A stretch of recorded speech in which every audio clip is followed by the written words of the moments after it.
sports. We are Buffalo. We are St. Louis.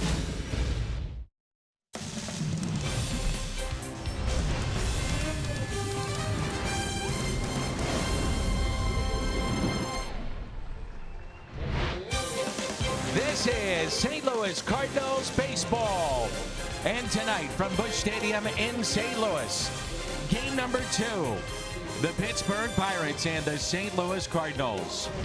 With Jim Hayes and Rick Horton, I'm Dan McLaughlin. What an exciting game number 1 last night. The Cardinals start play 2 games in front in the wild card. Turn the page. Miles Michaelis going this evening. Michaelis has been outstanding all season long. Right out of the gates, he has been the number 1 starter on this Cardinal team. He was an all-star. Only 3 pitchers in the National League with more wins than Miles Michaelis. He has 14, but he's yet, Dan, to beat the Pirates. That's a look at your Kia drive to success. A key in the game last night. Big City coming through. What a great moment. He had the bat, you had the call. What a great moment in this 2018 season. Cardinals come from behind victory. The crowd here absolutely loved it, and this is the game winner. A fly ball, should he catch it or not? Foul territory. It ends up being a sacrifice fly and a Cardinal victory. Big City back in the lineup.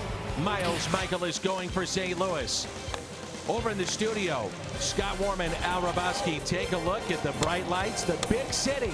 Matt Adams coming up before our first pitch.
Budweiser.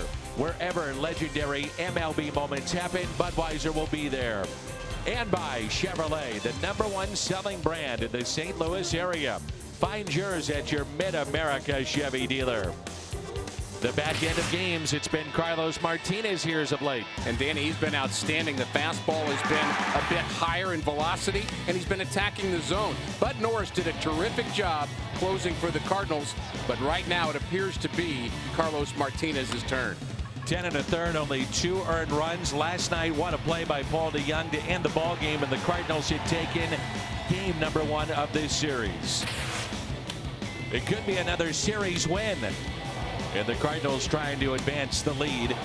That second wild card spot. Big City went deep. What a moment. What lies ahead in game 2?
Major League Baseball, we remember 9/11/2001.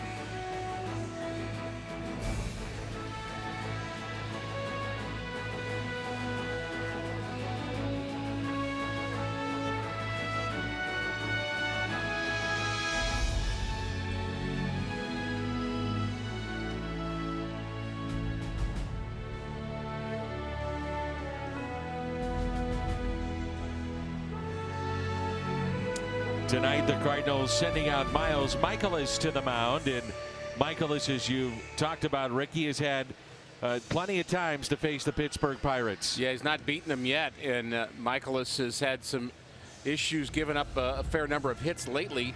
As we look at his Hyundai pitch arsenal, fastball, slider, curveball, and changeup, he uses them very well. The first pitch curveball for a strike has been effective for him this year. Then he carves you up after that.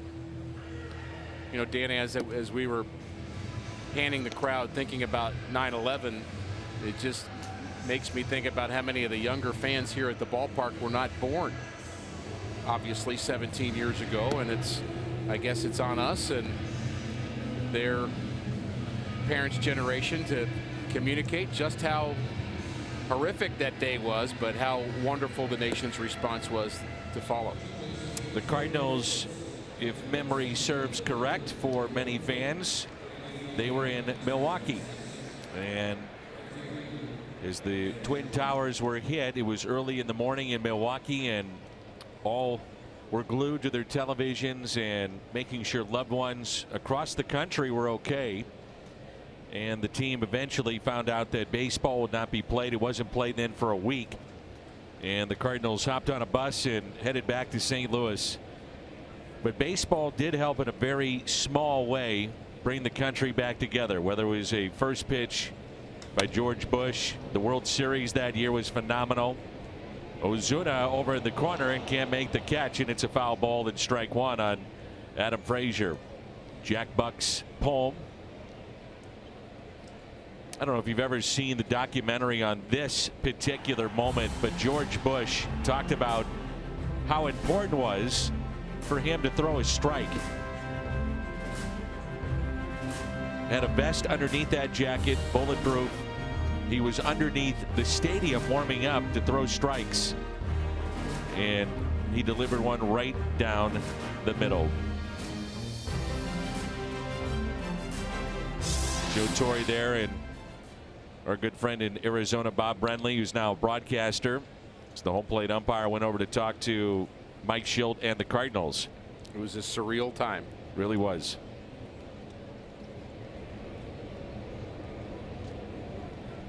Here's an 0-1 pitch now to Adam Frazier. Out of play again. Nothing at 2.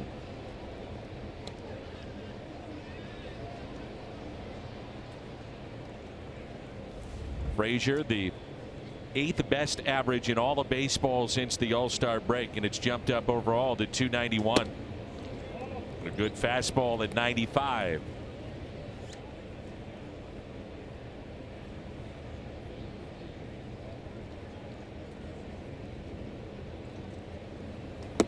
Two and two. Frazier getting some extended playing time with Gregory Polanco out.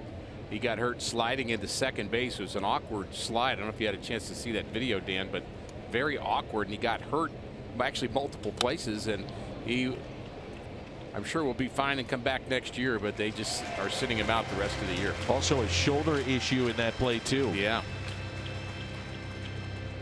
Frazier at the top of this lineup, flies out to right, brings in Marte, followed by Bell, Cervelli, Dickerson, Moran, Kramer, Newman, and Musgrove.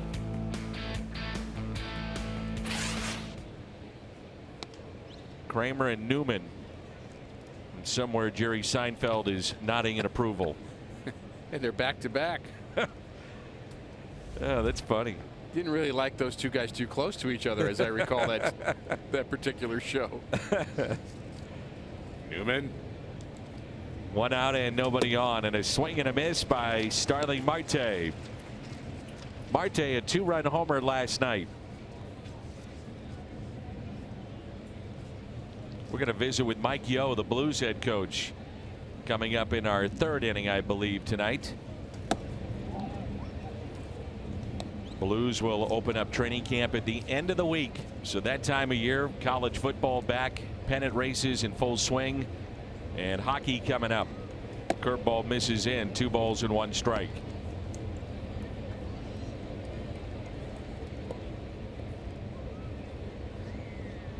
Montreal Expos cap. Les Habitants. Swing and a miss, 2 and 2. Have you ever been to a Canadian? There's Mike Yeo. Have you ever been to a Canadian city on a Saturday night for a hockey game? Yes. It's the best. In our travels somewhere, we had a day game in Montreal years ago, and I went with Mike Jorgensen, and we had a blast. It's great. It's an event. The 2-2 fouled back. There's Mike Yeo, the Blues head coach. It's pretty funny how they work in training camp as opposed to spring training. And spring training's more, I would say, about pitchers now more than ever. Position players come in such great shape. They hit all year round. But it's about a 6-week process to get ready. Hockey, it's a couple of practices, and they're on a chartered flight. They're starting to play games. Here we go. Yep. Drop the puck, literally. The 2-2. Well, I believe that hitters would like to do that in baseball. Go ahead and drop the puck equivalent. Let's go. But pitchers need more time to build up their arm strength. 3-2 pitch. Michaelis to Marte. He just got a piece.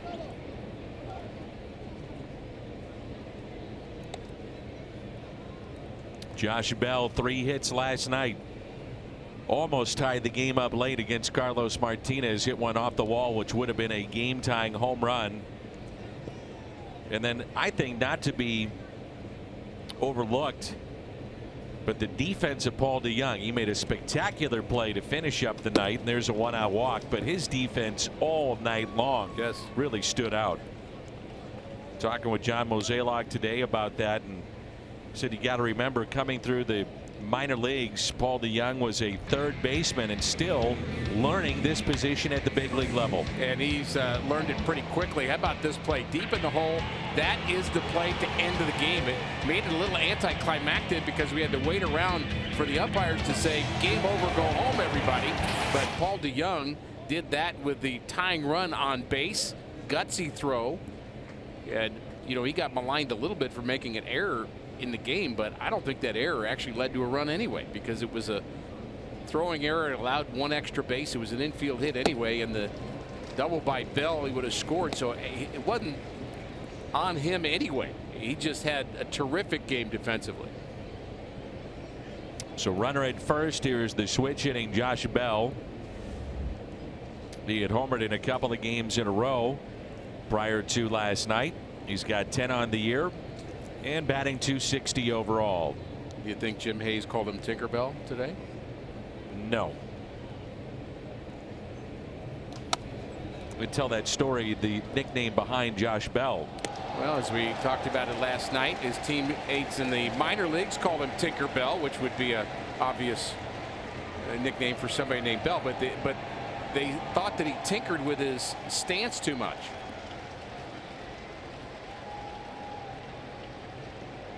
My guess is he caught that ball with a baby in his arms. He got a round of applause there.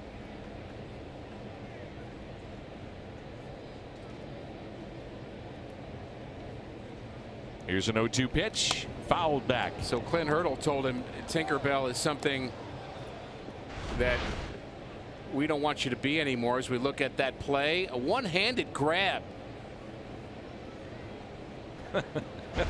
We do not recommend that at home, folks.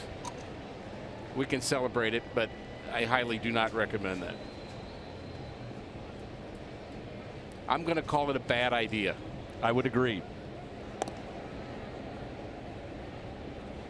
I don't know if Mom is in the stands, but Mom's probably either watching on television or in the stands saying, "What are you doing? That is precious cargo for a souvenir. Are you kidding me?" And he says, "Don't worry about it. I got this." Makes the catch. 17th pitch of the inning. Instead of check on Marte, who is a threat to steal. Talk about the pitch counts of these younger pitchers in the rotation, the rookies. Cardinals also a bit concerned about Michaelis too, and the workload that he's had as a starter every fifth day back in Major League Baseball. He has shown some signs lately that the season is wearing on him. Not quite as precise with his pitches. Not quite as many swings and misses. A few more hits. To his credit, he's still not walking many batters. Still leads the National League in that department, in fact. Fewest walks per 9 of all starters. And the 1-2 pitch, a ground ball. Taken there by Adams. Get the lead man back to Michaelis. And Bell safe getting down the line.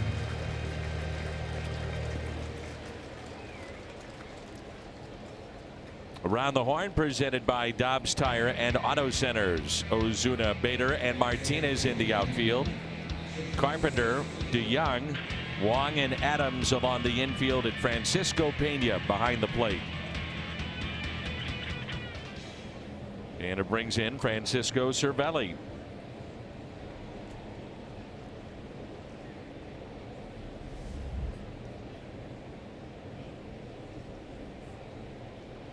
Little how do you do there from Cervelli, and here we go. Pirates with the loss last night went to 71 and 72. And for the Cardinals, it was win number 80. St. Louis now 80 and 64. And in home series under that man, Mike Schilt, the Cardinals have won game 1 of all 7 series, which he's been manager. Base hit out to left. So a walk and a base hit, and now Corey Dickerson.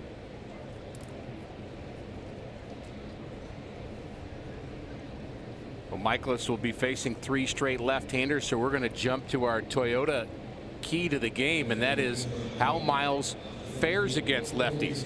Of late, the average has been extremely high. He's just had a lot of trouble getting left-handers out. And he's going to have to face a few in this lineup.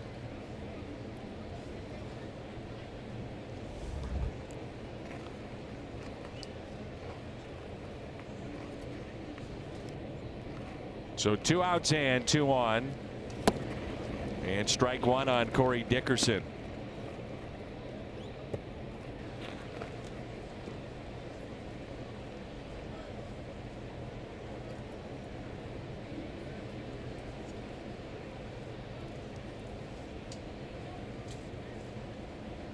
Cubs and Brewers scoreless early on. Cincinnati a 3-1 lead. That's in the top of the 7th. And the numbers to back up, Dan, what we're talking about against left-handers this season: 301, 10 home runs allowed. But his last 3 starts, the numbers have even gotten worse. They're hitting .524 against Michaelis, 22 out of 42. And that's extraordinary for a guy that's been winning game after game. So the lefties' key role here tonight for Pittsburgh. 0-2 is fouled back. Why do you think that is with the lefties as opposed to the righties? Curveball, well, maybe? Yeah, the curveball and changeup would be the pitches that you would throw to neutralize the left-handers, and also the slider down and in. You know, the slider is going to be more of a wipeout pitch against right-handed batters than lefties, and you could just go by pure splits and say most right-handers struggle with left-handers because they see the ball better. That's the simple answer to it. But even could be a matter of some of Michaelis's pitch selection. 0-2 pitch, struck him out. Good break there. So the first strikeout for Miles Michaelis ends a threat here in the top of the 1st, and the Cardinals coming up, and there's no score.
Matt Carpenter with his 40th double of the season last night. He's at the top of the Cardinal lineup, followed by Jose Martinez and Matt Adams. Marcell Ozuna, Paul DeJong, Colton Wong, Harrison Bader, Francisco Pena, and Miles Michaelis. Joe Musgrove, 18th start of the year and a record of 6-8.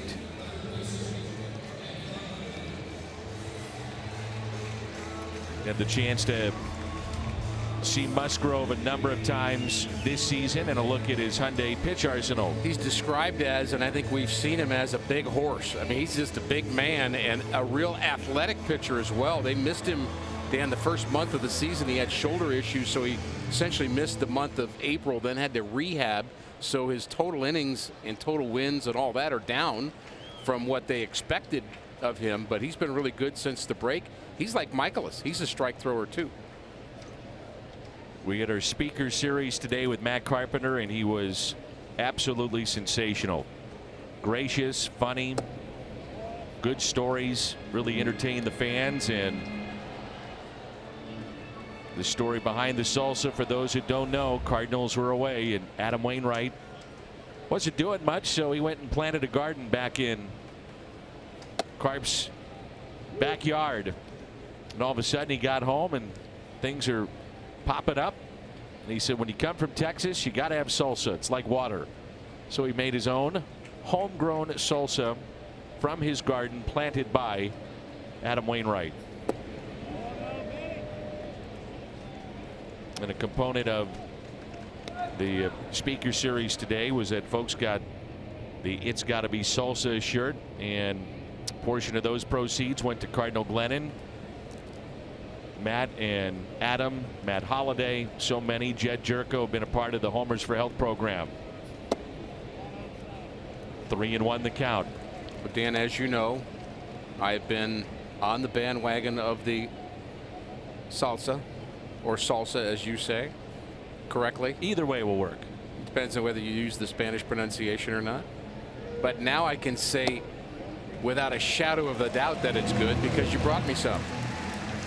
He has his own line of salsa that's apparently on sale at Schnucks. And so there it is, some of that homemade salsa, and then the salsa from Schnucks going to Vladimir Tarasenko. And Vladimir saying, what is this? Awesome. We don't have it in Russia. Yeah, you got to, scoop it. That was funny. I can just see him now scoring a goal and then doing the scoop thing. Oh, that's that funny. would be fun, wouldn't it? Martinez off the end of the bat, shallow right center, and that ball drops in.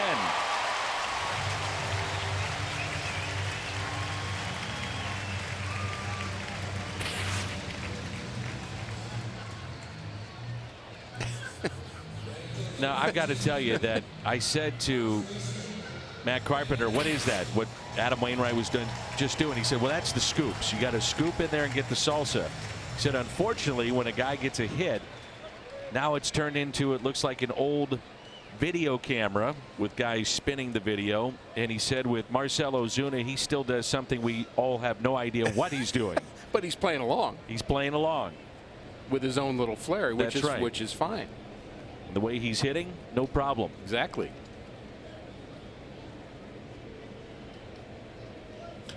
Matt Adams, a grounder foul to Oli Marmol, right past him, the Cardinal first base coach. A walk and a single. Adams hit the home run last night. Boy, did it come at the right time. 3-run homer. Then the Cardinals added one more run after that. Michaelis was able to pitch around his walk. We'll see if Musgrove can.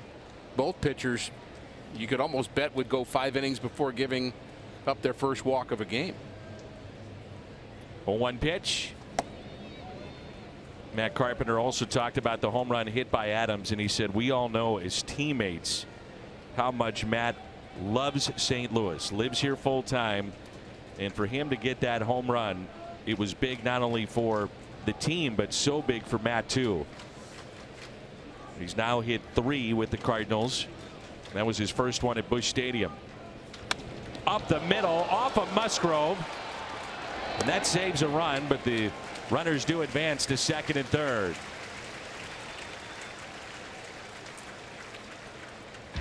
Around the Horn presented by Dobbs Tire and Auto Centers. Dickerson, Marte, and Frazier.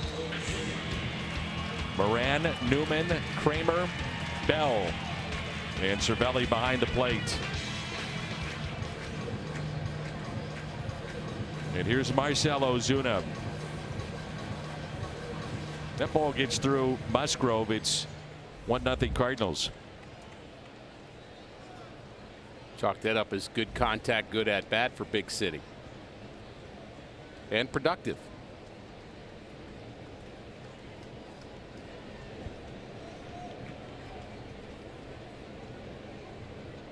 So 1 out, runners at second and third. 6-game hitting streak on the line for Ozuna. And he takes a ball inside.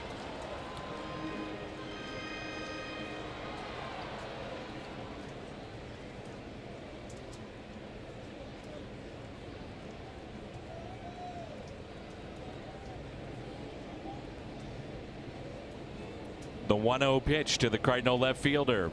Ozuna, base hit into left. And it's 2-0 Cardinals. Hit that ball so hard it goes all the way to the wall. It's a double and a 2-0 St. Louis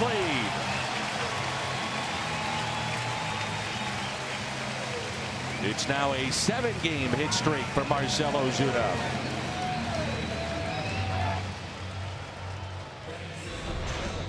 He scorched this baseball. And you're right, Dickerson was playing straightaway left field, but he had to follow that baseball like he was running after a jackrabbit.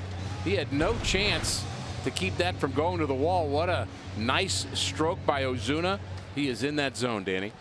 Carpenter, one of the runners that scores, and Matt has scored in 8 straight.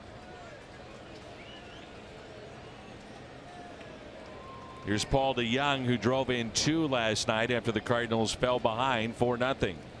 Closing in on 100-run scores too for Matt Adams, which you and I both agree, Danny, is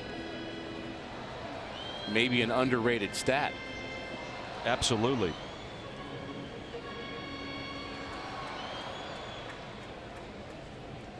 Cardinals last night went 5 for 8 with runners in scoring position.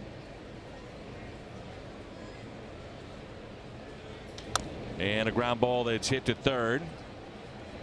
Moran makes the play. Old Dominion bringing his best. Been saying it a lot lately, but it looks like the time off on the DL has paid dividends for the Cardinals here down the stretch, and Marcell Ozuna. Of course, he had to do some work to get his shoulder fixed, and since then the power stroke has been there, and he's hitting the ball with authority.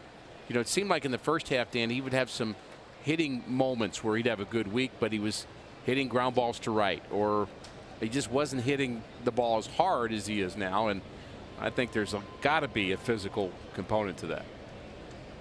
Here's Colton Wong with 2 outs. By the way, have you been noticing Colton Wong's new walk-up song? It's been going on, I would say, for 2 or 3 homestands. Okay. But paying homage to those in Hawaii. Hard to dance to that song. Mm-hmm.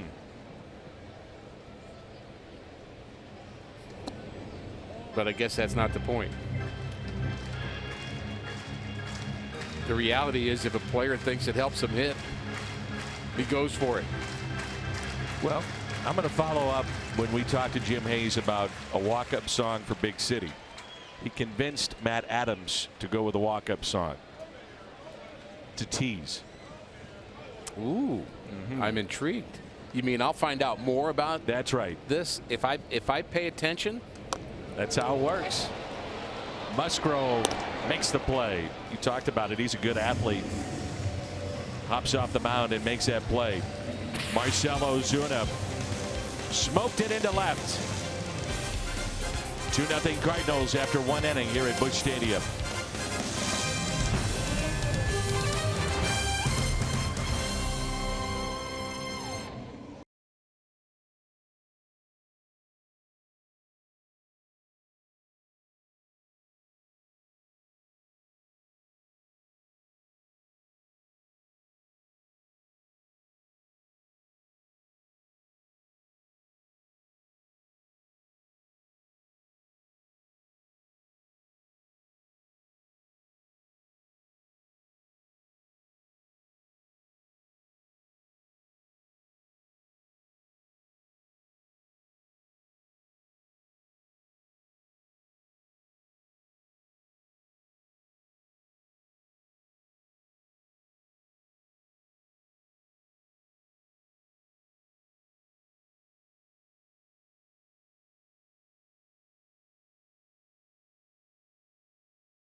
update from Jim Hayes. Jimmy. Danny, Jed Jerko says he expects to come off the DL on Thursday. Jed has been dealing with a groin issue. He told me he was out there today doing some hitting, some running, some throwing, and took some ground balls. Felt great. He says if everything checks out tomorrow, he'll be back on Thursday. Jed also told me he'll only return if he's 100%. He said, I have absolutely no restrictions. These games are too important to have a guy out there limping around. The Cards also say Yadier Molina will be back at some point during this homestand. They're just not sure which day. Mike Schilt told me Yadi continues to ramp up his baseball activities and is showing improvement every day. So, Dan, Yadi is getting close. Jimmy, I gave a tease about Big City's walk-up music, and that is all you're doing, is it not? Well, let's just say I had a hand in. I made a suggestion for Matt that on his return for the homestand, maybe he changes walk-up song to something that worked in 2016. CNC Music Factory, Sweat, or Everybody Dance Now. And Danny, I think last night it did the trick. It did, with a 3-run homer. Your call was great, by the way. I appreciate that, Jimmy. Do it yourself, big man. Do it. That was awesome. How's Ricky doing? Ricky is, I'm going to say today he's 96%. It's been a little bit of a grind, but he's going to battle through. He sounds great. He sounds great. Okay. It's a positive vote for you, Ricky. Yeah, it wasn't 100%. Well, it shows that he's being honest. He's really being attentive. I mean, not 97, not 95. He said 96. So that implies that he really knows what he's talking about, which we all know is true.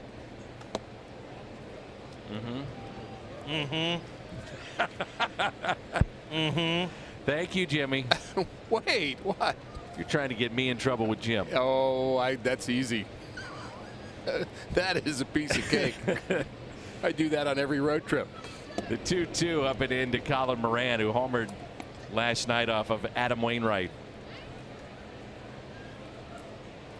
Jim will have a report on Michael Waka as well, his season through, and he did meet with the media earlier today. And a 3-2 pitch to Moran. Check swing and fouled back. It is very true that Jim Hayes does terrific work. As we look at Michael Waka, Jim does the post-game interview with the star of the game, and he not only that, but he picks his walk-up song. He's here early. He does have a tremendous connection with the players and coaches, and we dearly love the cat.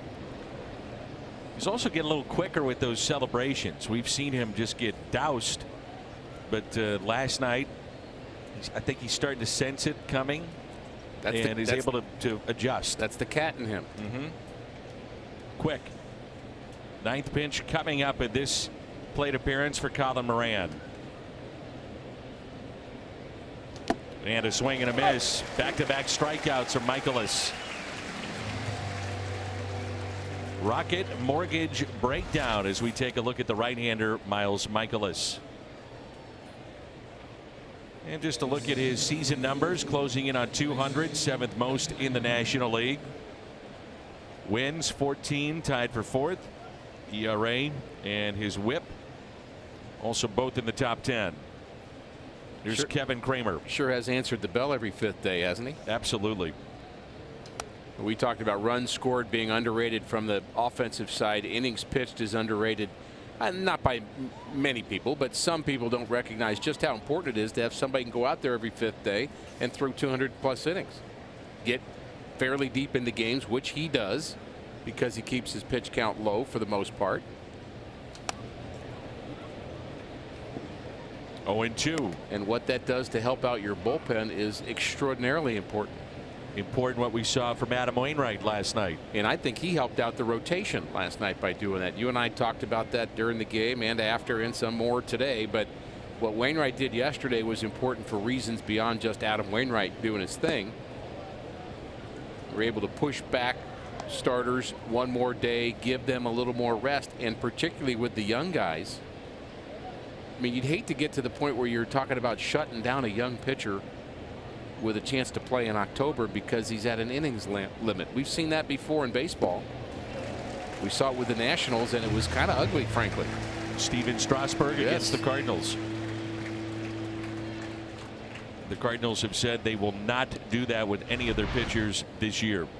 Missouri Lottery Fox Tracks. So we wondered about Miles against the lefties. Last 3 batters, strikeout, strikeout, strikeout. We may have offended him. That's fine. Here's Kevin Newman. As long as he keeps going like this. That's right. Looks sharp here early on as Newman takes a strike.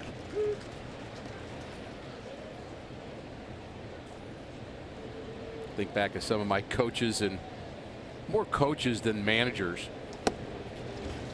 The ones that would put their arm around you, the ones that would reason with you, and then the ones that would offend you. I mean, I think they all did those for the idea of helping you, but every coach has a different style of getting you to that point.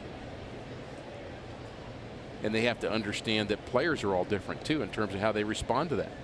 Some guys the kick in the rear, the other one the yes. arm around you and coddle you a little bit. You think about a pitcher. Think about a pitcher that somebody's going to go out there and just be all nicey nice with him. It's like, hey, you're wasting my time. If a guy's a certain personality, says, look, I don't need blah blah blah. Tell me something I need. That's it out of play. I would think Bob Forsch would have been like that.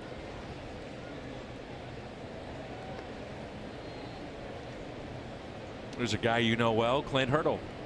He's more the positive type, just generally, with all of his players. He's very, very optimistic. Miles Michaelis, 4 strikeouts in a row. He strikes out the side here in the top of inning number 2. 2-0 Cardinals.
Fans 16 and older can help honor the 90-year anniversary of the 1928 season by taking home a one-of-a-kind 1928 replica jersey featuring pinstripes, throwback Cardinals logo presented by Old Dominion Freight Line.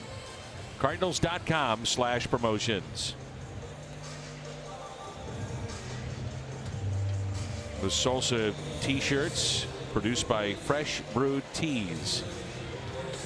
So Matt Carpenter did a piece with Jim Hayes, and it was about 2 weeks ago, I guess, maybe 3, and mentioned how a portion of the proceeds go to Cardinal Glenn. And he said Matt did, after that hit and ran on Fox Sports Midwest, there were literally thousands, about 1,000 every 5 minutes or so he was talking about being sold.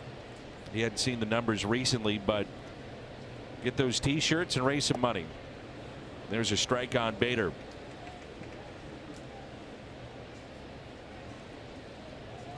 It's 7, 8, and 9. Bader, Pena, and Michaelis. Talked about it as it was happening, but my partner said, with a fly ball hit by Bader late, right fielder, let it go. Let it drop in foul territory. And instead, the catch was made. Runner tagged up from third. That proved to be the game winner. And what was hard about it from Frazier's point of view with Ozuna at third, you know he runs well. Is this considered deep enough or not? I mean, he's fairly close to the infield, and Ozuna got a good jump. It was fairly close at the plate. Not a great throw by Frazier. Polanco certainly would have had a better chance of throwing him out had he been playing right than Frazier did. But that's one of those in-between plays.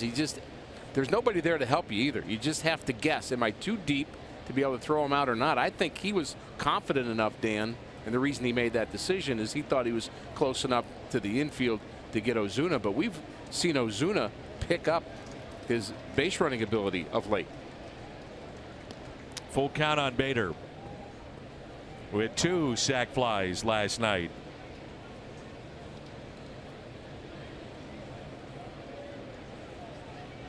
He's driven in 32. He's popped 10 home runs. And a called third strike. First strikeout for Musgrove.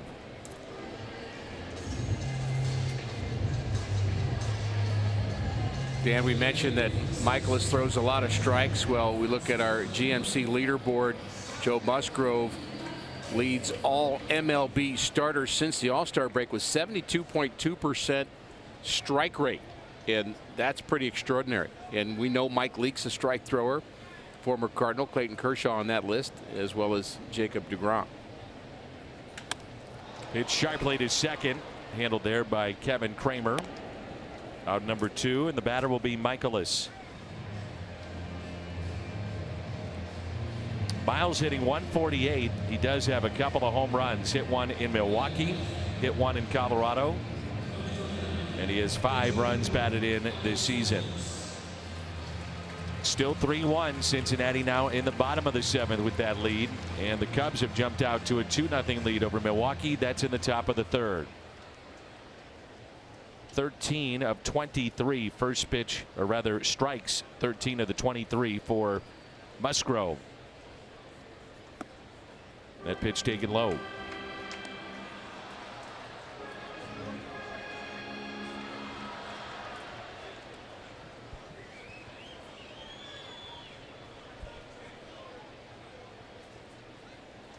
We said, as it relates to the pennant races maybe 2 weeks ago, that there were 6 teams in the American League and 11 in the National League that had a chance. Well, that list has dwindled pretty quickly. The Giants fell away. The Phillies are starting to fall away.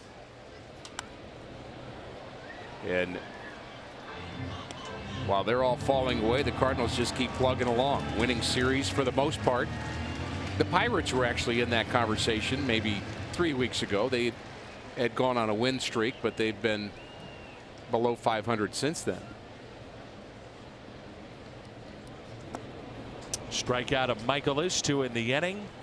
And coming up, we'll talk a little hockey. It's just around the corner on Fox Sports Midwest. Mike Yeo, the Blues head coach, will join us in the booth when we come back.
For Mike, we pulled him out of the green seats to come up to the booth and talk a little hockey. Coach, great to see you. Yeah, great to see you too. Thanks. Well, Friday, you ready to go? Yeah. You know what? It's obviously it's been a long off season. The plan's been in place for a long time. The players are here. Everyone, you know, from players to coaches, we're all just excited to get going right now. And it's open to the public. We should mention that, so fans can come on out. And that's Friday, 10 a.m. at the Mills, your first of 2 practices that day. That's right. We're at the Mills on Friday, and then come Saturday, we'll be down at the Enterprise Center. And on Saturday, we're going to have a little scrimmage. But, you know, again, it'll be a fun thing for the players, or for the fans to come see the players and in that kind of environment, getting to work right away, and obviously getting a chance to see some of the new players. Where are you from? I'm from Northern Ontario, up in Canada. I'm guessing that you probably picked up an accent slightly on me a little bit. Yeah. Any baseball played up there? Yeah, for sure. I mean, I was, you know, I was probably about 17, 18 when the Blue Jays were winning a couple World Series up Early there. 90s, so, yeah. Yeah, that was exciting watching Joe Carter do his thing. So this is fun for me. I'm loving this. I'm loving this run that the Cards are on right now. And there's a great, you know what, there's a great sort of brotherhood almost between the sports teams here as far as the support that they give each other and how they root each other on. So I know all our players feel the same as me, that we're hope that they continue this tear that they're on right now. So you follow the Cardinals pretty closely. Yeah, for sure. I mean, I would say that I'm a novice fan. I hope that you're not going to grill me on my expertise out in the baseball field, but in some ways that probably makes it more fun. Well, I've got to ask you. Oh, there's your wife too. So you were wondering if she was going to be eating food. Probably getting text messages right now. Yeah, she's probably figuring out what to order next right now. So yeah, but how about the salsa craze right now? So Vladdy was here, and Waino apparently gave him some salsa and was showing him how to eat it. So are you going to be okay if the guy scores a goal and instead of a hat trick where hats are out there, you just start eating the salsa? Yeah, I saw this clip. So as long as they got some for the coaches, that's all I care about. It's awesome. What was it like to play in the outdoor game here at Busch Stadium? Well, this is one of the reasons it's fun for me to come here, is just because it brings up that memory. You know, yeah. This is such a beautiful park, and I don't know, like, I've been part of a couple of the outdoor games, and I got to play in one in Buffalo and in the football stadium, but there's something about the ballpark. Yeah. And I don't know, just the feeling. You know, it's hard to describe, but when I come back here, I can't help but think about that time, and I'm really, really just fortunate that I got to be a part of that. How about your team? You like it? Yeah, really excited. I think Doug Armstrong did an unbelievable job this summer, addressed some areas that we felt that we had to get stronger in. We're a deeper team. I think that we're going to score more goals this year, which obviously is a huge key, and it's more exciting for the fans. And we're a lot stronger through the middle of the ice. And, you know, to be successful in the NHL, to be successful in our division, you need to be strong through the middle of the ice. I was looking at some of the other teams and some of the moves that they made, and I'm not a novice like you are. You're a head coach. I'm just kind of a fan, right? But to me, your division is the toughest in hockey. You think that's fair to say that? Yeah, no, I would be the first to agree with you on that. It's a bear. You know what? Even last year, you know, when you're going head to head against Nashville, against Winnipeg, and now you've got a Colorado that's emerging, and Chicago that's only a couple years away from winning Stanley Cups. So it's tough, but that said, it helps you play your best night after night. Have you thought about, I know I have, being a St. Louis native, what it might be like in this town, as crazy as it gets, playoff season with the Blues, what it might be like to win? Well, we had the Fan Fest down here at Ballpark Village, and you know, it was, you walk into that building and you feel the energy of the crowd, and it's goosebumps right away. So I said it that night, you know, emotion just kind of gets a hold of you, and this is a market, this is a fan base that deserves to win a Stanley Cup. And I know, obviously I've been in the game a long time. I know how difficult that is, but every one of our players and coaching staff, we believe that we're capable of a lot this year, and that's obviously our goal. Will you stick around for another half inning? Oh, absolutely. You're okay with your wife down there? Yeah, no problem. She's having fun. She looks like she's having a good time. Mike Yo is with us, the Blues head coach.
right around the corner. We've got it on Fox Sports Midwest. It's an hour-long pregame show, and we'll come your way at 6. Winnipeg Jets and the St. Louis Blues on Fox Sports Midwest. And there's a guy that knows a thing or two about hockey. That's Tyler O'Neill. Now, he has put together, Coach, his dad actually was Mr. Canada. Wow. At one point. So if you need a guy to bruise, get in the corners, muck it up, maybe fight, you need to talk to Tyler O'Neill. Well, I'm going to go down and have a couple hot dogs in between the next inning there. So I can promise you I will never hold that title. At the plate, it's Matt Carpenter. It's Carpenter, Martinez, and Adams. Mike Yeo is our guest. The Blues head coach. 2-0 Cardinals here in the home half of the third. I was talking about this. It's really interesting when you watch spring training for a team across Major League Baseball. It's 6 to 7 weeks. In hockey, it's a couple of practices, and you guys hop on a charter and you start playing games. It's quick. It is. You know what? And even and we got heavy testing, you know, on Thursday, and then Friday. Well, sorry, I had to kind of take an eye to see if that was going to stay. Here's the deal. If he hits a home run, you have to call it. That's the deal. Okay. All right. That sounds good. Okay. But yeah, we got heavy testing, then we're on the ice for one day, and then the next day we get right into some inter scrimmages with our group, and then 2 days later, like you said, we're hopping on a plane. We got back-to-back games. So these guys come into camp in unbelievable shape, and we push them hard. And obviously, you know, we're not going to be at the level where we're going to be for starting night, but the guys are going to be in a pretty good spot. Have you gotten used to the area now? It's been a couple of years under your belt, just the St. Louis city for you and your family? Yeah, I have. It definitely feels like home right now. There's a couple times in the summer when you're here and the heat kind of gets to you a little bit, especially for a Northern Ontario Canadian fellow like myself. But we couldn't be happier here. Just love the city, love the people, love everything about it, whether it's the sports teams, the fans, and the way that they embrace those teams, or the restaurants. I mean, there's so much to do. It's a great place to live. Here's Jose Martinez with 1 out and nobody on, and he looks at a strike. A lot of changes with your club. That includes a young man that's from St. Louis coming back home to play for the St. Louis Blues, and Pat Maroon. What do you think that's like for a kid to come back home and play for his hometown team? Well, I got to imagine it's pretty exciting, and if anyone who saw his emotion at the Fan Fest at Ballpark Village will tell you just how much it means to him. But you know, obviously there's a personal side to the game as well. You know, obviously there's money involved, and these guys are all incredible competitors, and he wanted to come to a good team, but now he has a chance to play in front of his son as well, and play in front of family, and play for a team, and put on a jersey for a team that he's cheered for growing up. Obviously that's a real special thing, and there's no doubt. Glad that could come to for him, and obviously we're happy because he's a great addition to our group. He's really going to help our team. 1 ball and 2 strikes on Martinez, and he looks at a ball in the dirt, and it's 2-2. Does it become a total grind in the hockey season? Like we get to, let's say, August, and we talk about the dog days of summer. When do you hit the dog days of winter for a hockey team? Well, usually that's that month of February is kind of when it hits the hardest. But you know what? That's part of winning is getting through that, having the mental toughness to deal with that. You know, convince yourself that you're not tired, and remind yourself that you're playing a game for a living, and how lucky we are to be doing that. You know, sometimes you kind of get caught up in, oh, it's another practice, it's another game, but you know, we're doing what we've all dreamt of doing from the time we were very young people, and so you've got to realize just how special that is and make sure you take advantage of it. Here's a 3-2 pitch to Martinez, and he hits it out to left, sinking, and a sliding catch in left field by Corey Dickerson. I'm curious. There's a lot of analytics in the game of baseball. Is analytics crept into the hockey side a little bit too? Yeah, you know what? I really felt that it really came in after Moneyball came out. You know, obviously, really? I think, like, for myself as a hockey coach, I'm trying to learn from baseball managers and other coaches from other sports, as well as coaches from our sport. You can learn from everybody. You know, I think that in hockey it's very different. There's a lot more intangibles, I would say, but certainly it's a good resource and one that's available to us, and it's another set of eyes. That's the way that we see it. Who is your biggest influence? You know, it's hard to say. I mean, you look at the coaches that are around the league, and there's obviously guys that I admire, and I try to have my own style and be my own person. But growing up, there was a couple coaches that were a huge influence on me. Number one, getting the opportunity to play pro hockey, but and sort of forming some of the things that I believe in still to this day. Dave Tippett was one of those guys. Obviously, he's a great NHL coach. I was fortunate to play for him in the minors, and I learned so much about just how you treat people and how you should conduct yourself as a coach. Great to have you. All right, thanks very much. It's awesome to have you, Coach. Yeah, have a great year. That. All right, thank you. Can't wait to see you on Market Street holding that cup. Yeah, that sounds great. Now get back to your wife. All right, will do. Thanks.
Coach, again, opening night Thursday, October 4th. Winnipeg in town. 7 o'clock, they'll drop the puck, and Darren Pang, John Kelly will have the call from the Enterprise Center. 6 o'clock, hour-long pregame show. And again, before Mike came in here, he was telling us that they had to actually change some of the practice times for fans this weekend. So Friday at the Mills at 10 a.m., another practice at 11:45 a.m., and then Saturday at Enterprise Center, and that'll be at 9 a.m. And let's go Blues.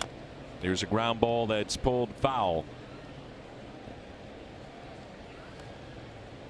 Since Ozuna's double, the last 14 hitters in the ballgame combined have been retired. The Ozuna double brought in 2, and that's our score, 2-0.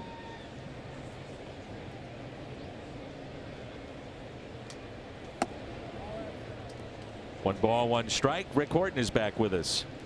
And a good start for Miles Michaelis against left-handers. We said that would be the key to the game. They're 0 for 6 so far. And Michaelis with 5 strikeouts through 3. That's hit the other way. Ozuna can't come up with it. May have been off his glove. Regardless, a double for Bell to start playing here in the top of the 4th.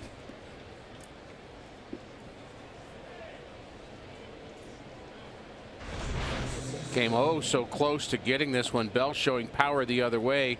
A little too middle maybe on that pitch from Michaelis, and it was just sailing away from Ozuna. I think he thought he was going to catch that ball, and it just kept slicing away from it.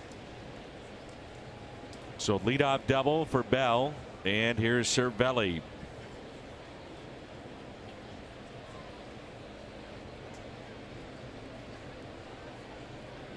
(1,134 innings this season for Ozuna in left field. That's the most in all of Major League Baseball.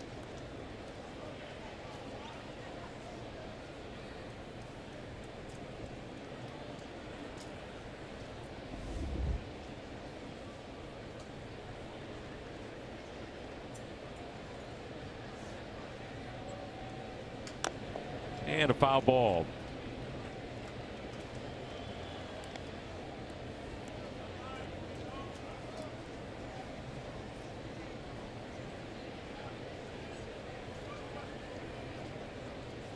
I have been a Blues fan for so long.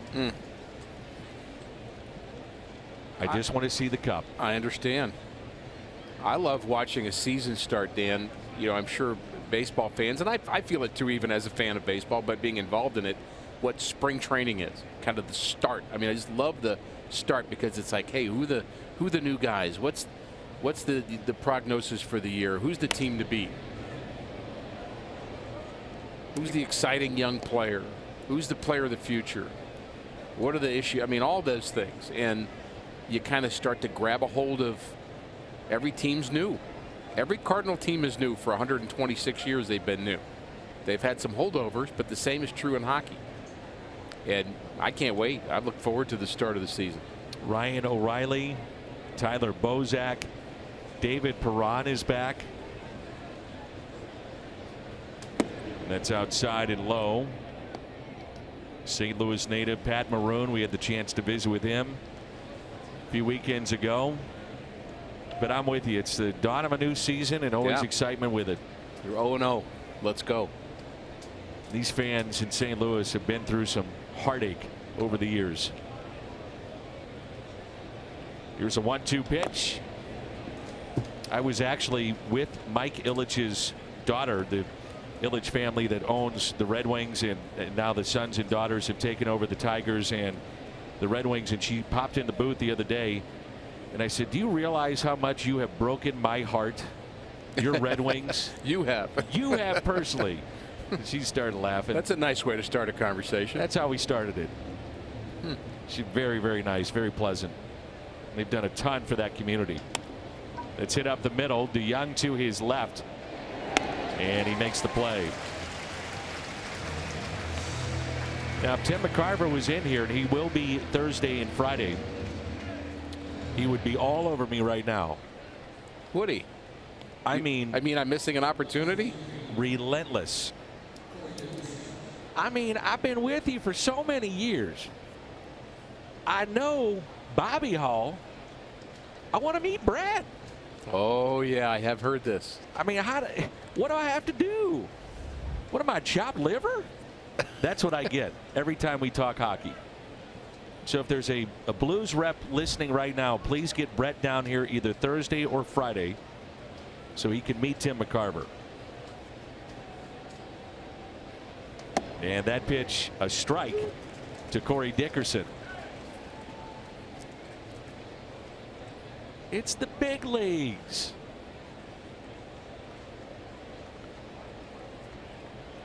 I would think Brett would answer that call. I would think so too. Here's the 0-1 pitch to Dickerson. Take it high. It's now 12 of 14 first pitch strikes for Miles Michaelis. He's got a little extra zip tonight. He does.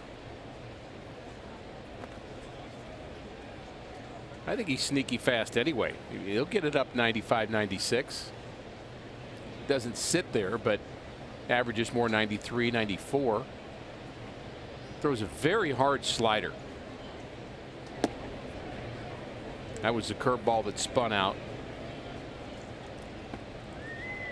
Saw some numbers earlier today that he has the third fastest slider average per miles per hour among starters in the National League. And the 2-1 is a base hit into right. That'll score a run. And it makes it a 2-1 St. Louis lead. So Dickerson with a single into right to bring in Bell, who doubled to start the inning, and it's now 2-1.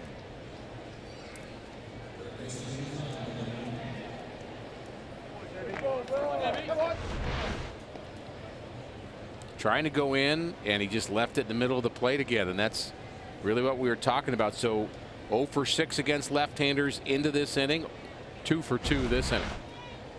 I would say that those numbers that you're talking about looked up with the slider, that's part of the analytics that come into play. You read those, and then the eye test confirms it. Right. Innings 1 through 3, Michaelis an ERA under 2. Fourth on, his ERA is about 4.5. So you're talking a second time through, third time through. We'll see what happens here the second time through the lineup. I would go as far as to say, Dan, that analytics has always been a part of the game of baseball. There's just more of them now.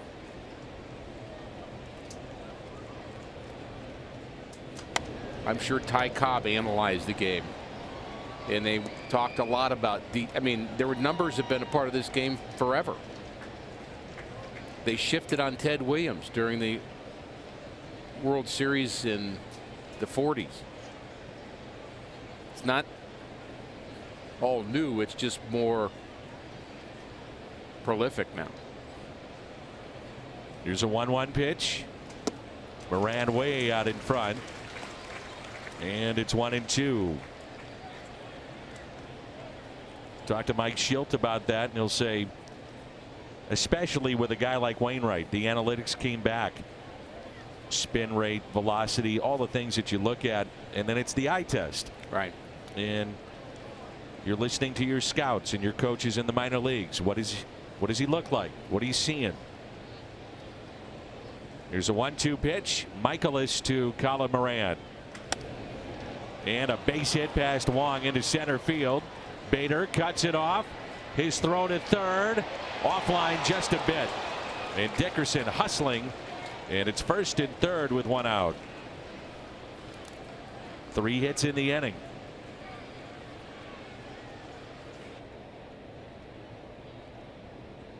And we've talked about pitch selection, or pitch location, I should say. And again, right down central. And here's what I like about this throw by Harrison Bader. It's low. So the runner at first thinks that could be cut off. I can't go from first to second because the throw is low and on a line. Now, it was up the line a bit and he didn't get his man, but no advancement of Moran to second base. So the double play is still in order. And you have to give Dickerson a lot of credit going first to third on that play. Bader did not take it for granted. Just a good baseball play.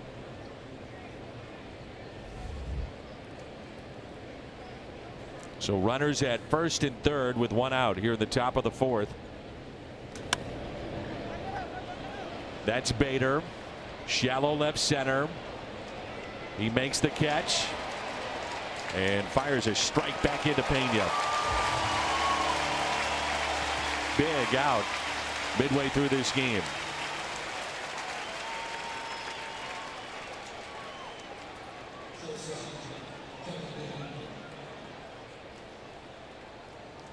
Kevin Newman will be the batter. He struck out his first time up.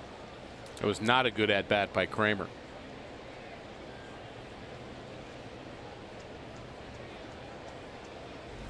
Probably swung at a pitch higher than is his normal area, and he did it maybe a little over anxious with a runner at third base.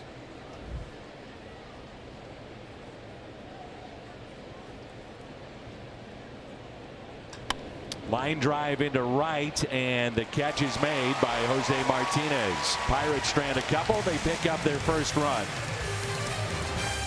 2-1 our score.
receive a replica 2013 National League Champions Mystery Player Ring with a detachable base, so it's wearable, courtesy of Edward Jones.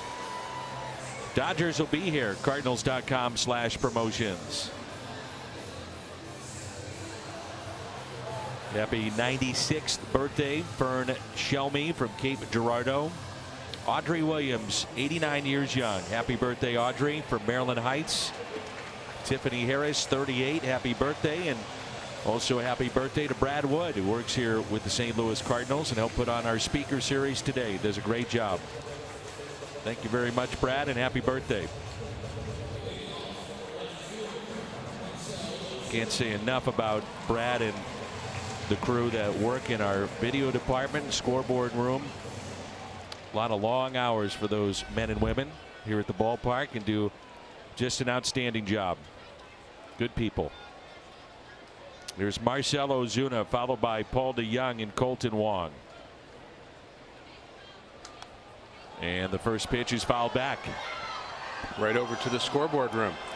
Very close. We still have never had a foul ball make it into the booth. Not yet. You had one very close in Detroit on the radio side.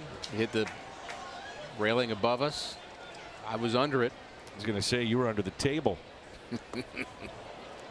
Now, I'd have made that play. I was geared up for it, but didn't get the chance. You got to believe, Danny. Now, it might have hurt my fingers for days to come, but sometimes you just have to take it. Got to do it. Show me something.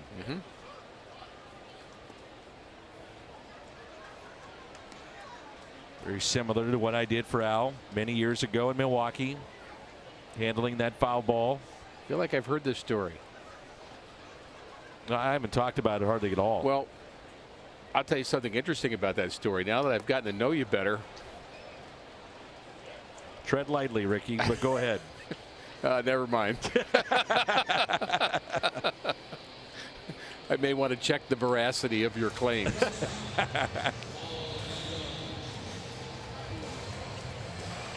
Emptied your digital wallet? We understand. Great Southern Bank. We're fans too. You know me too well.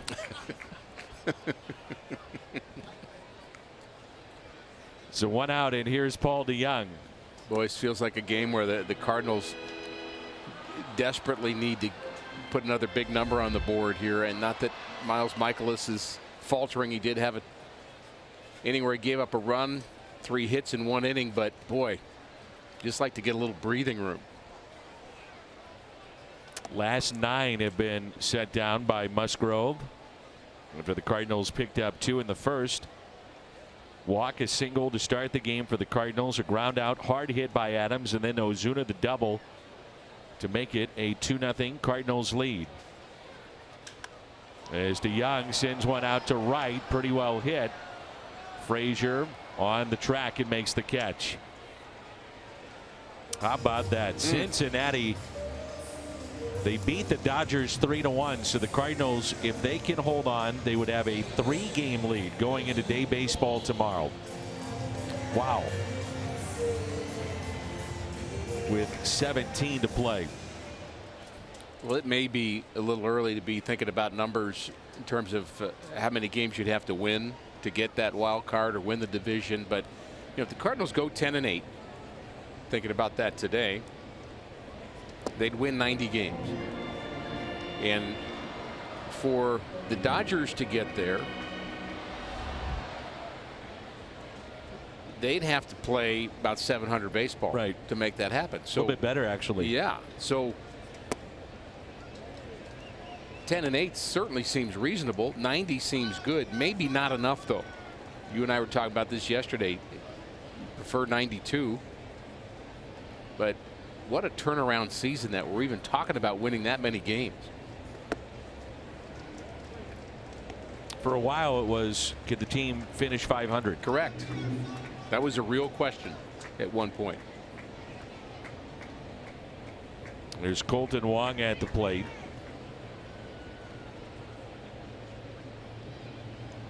And the 3-0. Cardinals, since Mike Schilt took over, they do some things differently. And one of them is having what they call essentially therapy sessions, where they all get together, and there's the front office team of the Cardinals, but there's a theme to the meetings, but the players really run the meeting. And it's about last night. What are we looking at tonight? What are some things that we could do to improve ourselves? Everything's on the table. The phrase I've heard is baseball talk. I mean, that's really what it is. You're just talking about the good, bad, and the ugly about the day before, and that's how you get better. A lot of accountability in it as well. Musgrove leads it off against Michaelis when we come back in a 2-1 game.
And we check in again with Jim Hayes. Yeah, we had Adam Wainwright on the pregame show today. He said physically he feels fine after going 5 in his first big league start since mid-May. He told me, I feel great. How I was going to recover was never a concern. Emotionally, he said, last night wasn't easy.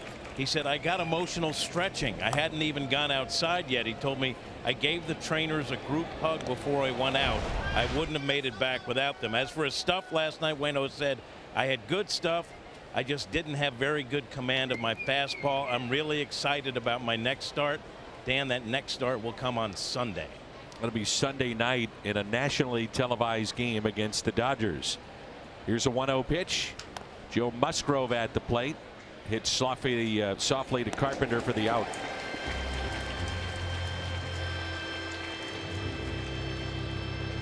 Since the All-Star break, so essentially 1 game into Mike Shilt's reign as the Cardinals manager. And a look at the numbers, 32-18, the record, the BJC Healthcare difference maker. Scoring more runs. I think that among everything that has changed with the Cardinals, that's the big thing. The offense has come together, and I think it's been a combination of guys just finding their groove offensively, guys like Colton Wong, Marcell Ozuna, but it's also been how they score with the running game.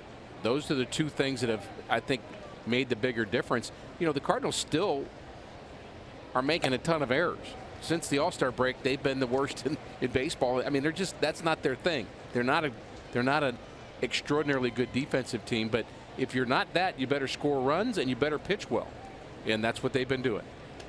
1 ball and 1 strike. And not to say that the Cardinals don't do some pretty spectacular things defensively. I think Ozuna's gotten better, and Bader's been fun to watch, and Wong is as good as anybody that plays second base.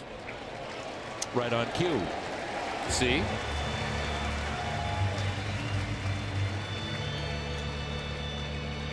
He's playing with so much confidence right now. Yes. He's not worried about making a mistake. He's not overthinking things. He's just playing very relaxed and playing in a natural way. Always find this time of the game, watching out at a bullpen, how interesting it can be. This is when they start to stretch, they start to stir, maybe pay a little bit more attention to what's going on. That's what you have right now. There's Marte, and there's strike one. I think lost a little bit right now is Bud Norris, and trying to get him in an inning that's clean and efficient, and something that gives him, I don't know if confidence is the right word, because I don't think he lacks that, no, but just something going in the right direction. Something to build on. 0-2. I would say the odds are that he is going to be in a game with a save situation before this season is over. If you're going to win a bunch of games in a row, you need to have more than one closer in today's game. Can't throw every day. And you really can't throw every day if you're Carlos. And he threw Sunday, he threw last night, so the back end of the game might be Norris, could be Hicks, who knows. I had Dakota Hudson in the list at one point, but been slightly concerned about his high walk rate. His stuff is filthy, but far too many walks for Hudson.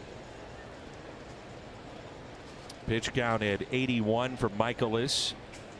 Boy, they are busy, aren't they?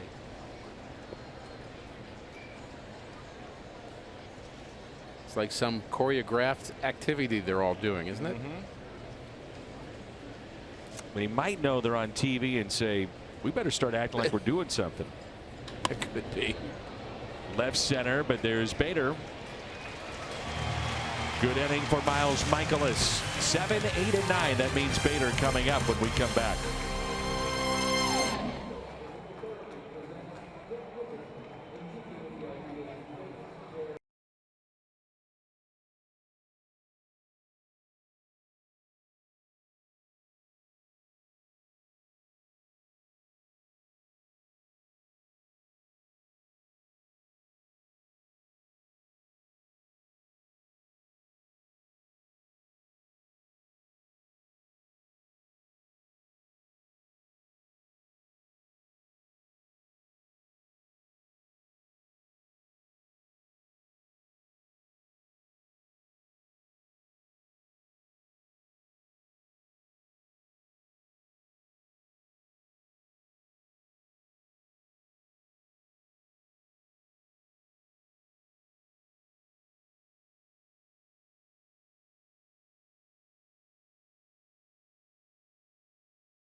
Scoreboard watching in September, and the Cardinals so far like what they see. Reds a 3-1 win over the Dodgers. Cincinnati 6-0 against the Dodgers this year. Dave Roberts was saying we got to find a way to get Scooter Gennett out, and coming into the game tonight in his career against LA, 390. Now it gets even better. This season, Scooter Gennett against the Dodgers, 14 for 19. 14 for 19. We've seen that guy good. come into his own. I wonder if there's some deep down in the, I don't know, in the maybe the back of the brain somewhere of Jim Riggleman, if he has some kind of extra pleasure of beating the team where he used to manage.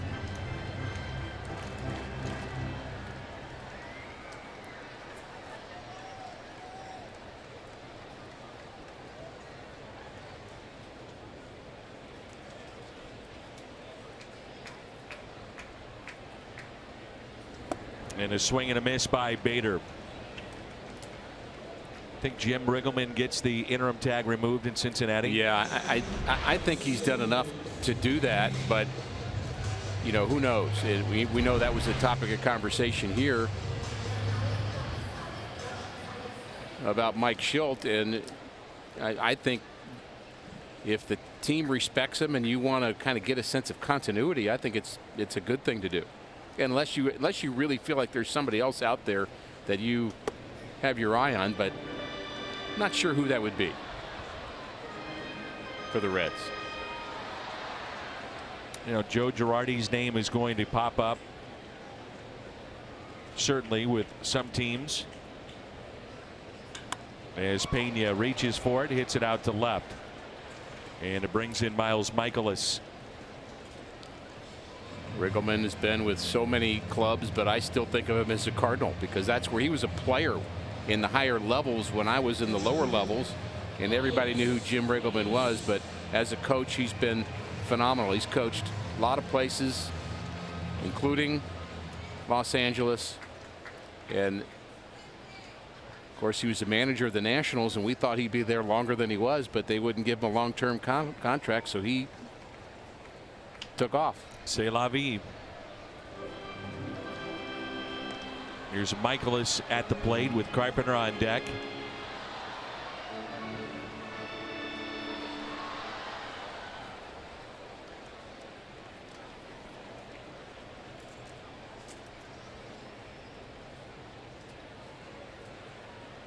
And the 0-1 pitch.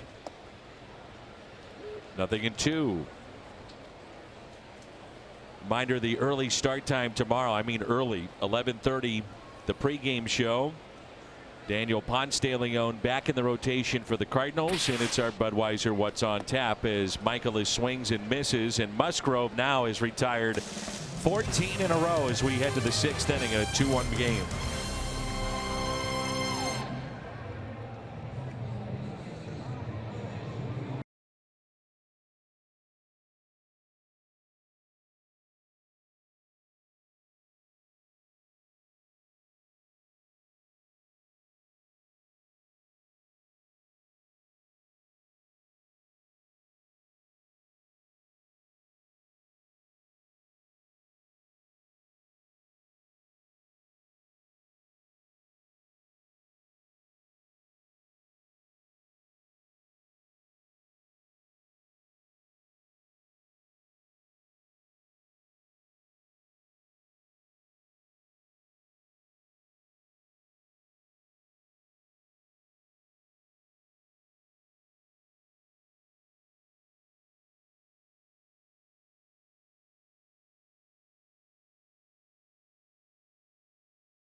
Baseball on Fox Sports Midwest is brought to you by St. Louis Children's Hospital and Washington University Physicians, Guardians of Childhood, and by USAA.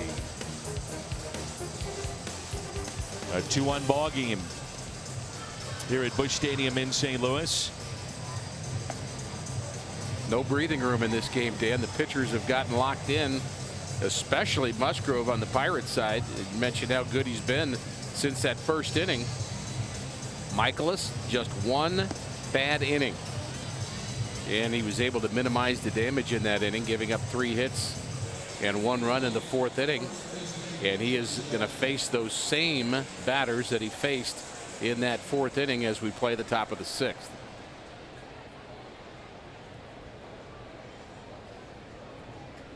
Michael is 16 of 20 first pitch strikes. Yes, and 82 pitches, Dan. So we'll watch that as we go along.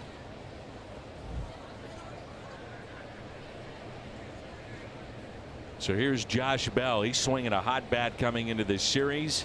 3 hits last night. And thus far tonight, he's 1 for 2 with a double and a run scored. So I did not finish fully the Tinkerbell story earlier. Right. As we were rudely interrupted by a gentleman catching a baseball with an infant. But it happens. It happens. And I'm glad he caught it. Congratulations. But Tinkerbell was the name given to Josh Bell by his teammates in the minor leagues because he was always tinkering with his swing.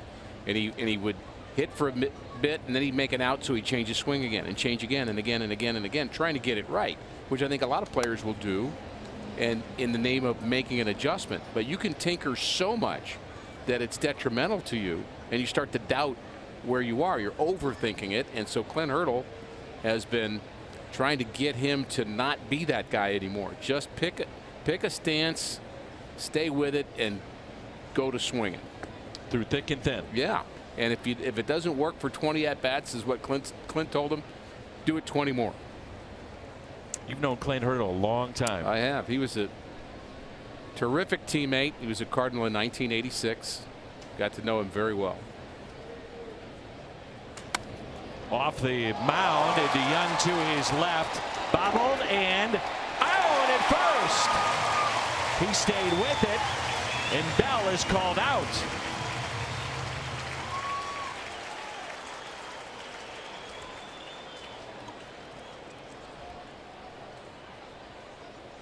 Well, Bell's not going anywhere yet. He thinks this may be taken the other way. What good range by DeYoung, and if it weren't for that bobble, he would have thrown him out, but I think he's going to be safe. Close play. Andy Fletcher calls him out. And how many years ago, Dan? What, 5 years ago? He'd still be out. And we would be playing on. And we would be arguing about that. And one of the two teams would be complaining about it. They need to have a good old-fashioned argument. Looks to be safe. Yeah, a little closer than I thought on that replay. Well, I go back to last night. I thought there was no way that Cervelli was out in that final play that ended the ball game, and he was. So we'll see what happens here with the challenge in a 2-1 game. Here with 1 out in the top of the 6th.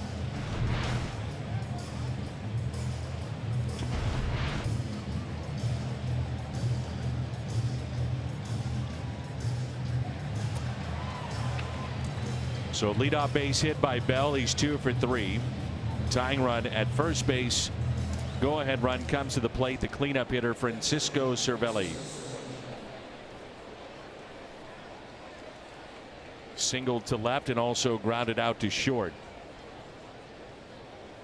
That's one of the things that has been able to separate Miles Mikolas from others this year. Ground balls that turn into double plays. We'll see if he can't get one here. Would be number 16 for Cervelli.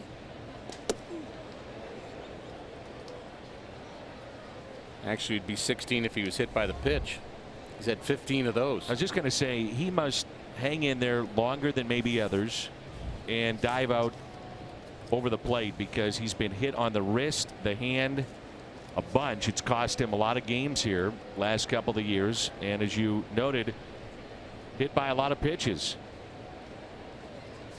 And the 1-0. 1 ball and 1 strike. So only 6 grounded in the double plays, 15 hit by pitches.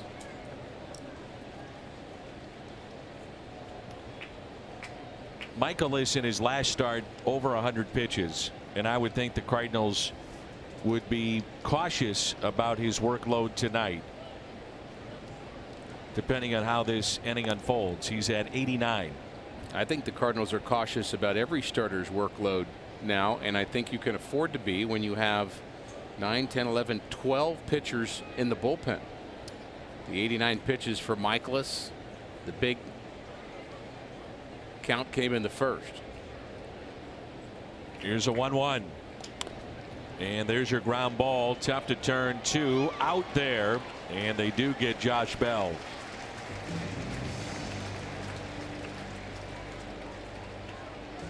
MLB at bat, your #1 Cardinals app. Customize your experience. Catch every moment this season. Cardinal home screen icons. You can get the MLB.TV game of the day. Download MLB at bat today.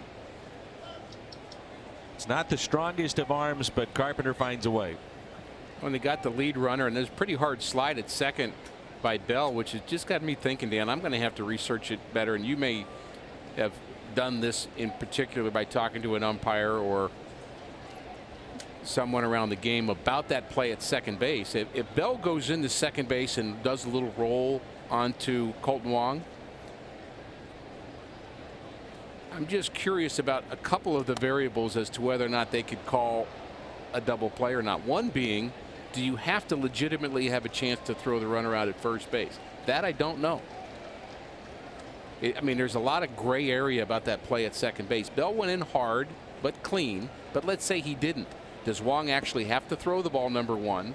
And do you have to have a legitimate shot at getting the runner at first to be able to award a double play on an improper slide? It's to the discretion, I believe, of the umpire as to whether or not he feels that's out of play. There's a chance to turn two. That's my understanding. So there should be, and that makes sense. And there's Bell. He's a big man too, and because the play took so long in developing, he's a little high right there on Colton. I mean, he's sliding into the base. That's fine. He does what he's supposed to do. But because he's such a big guy, I mean, what if Colton would have stayed on that bag, for example, and just thrown straight from the bag to first base instead of backing up out of the way? I wish we didn't have the rule, period. Well, there's a lot of gray in that, I would say. I think it's part of the game. I understand you're trying to protect assets, keep players on the field. Second baseman, I'm sure, love it. But it is part of the game. Well, I'm not so sure, Dan, that 20 years from now, people will say that was part of the game. I think if our young fans go back and watch Hal McRae slide into second, or look at Lou Brock, how hard he would slide into second, they would be amazed. But 20 years from now, will they do that? I don't know.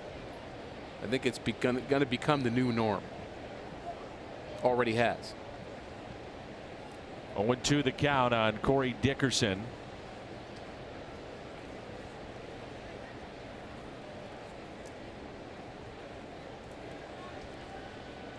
Two strike hits, third most in baseball. Lonnie Smith was the best that I saw on a regular basis going into second.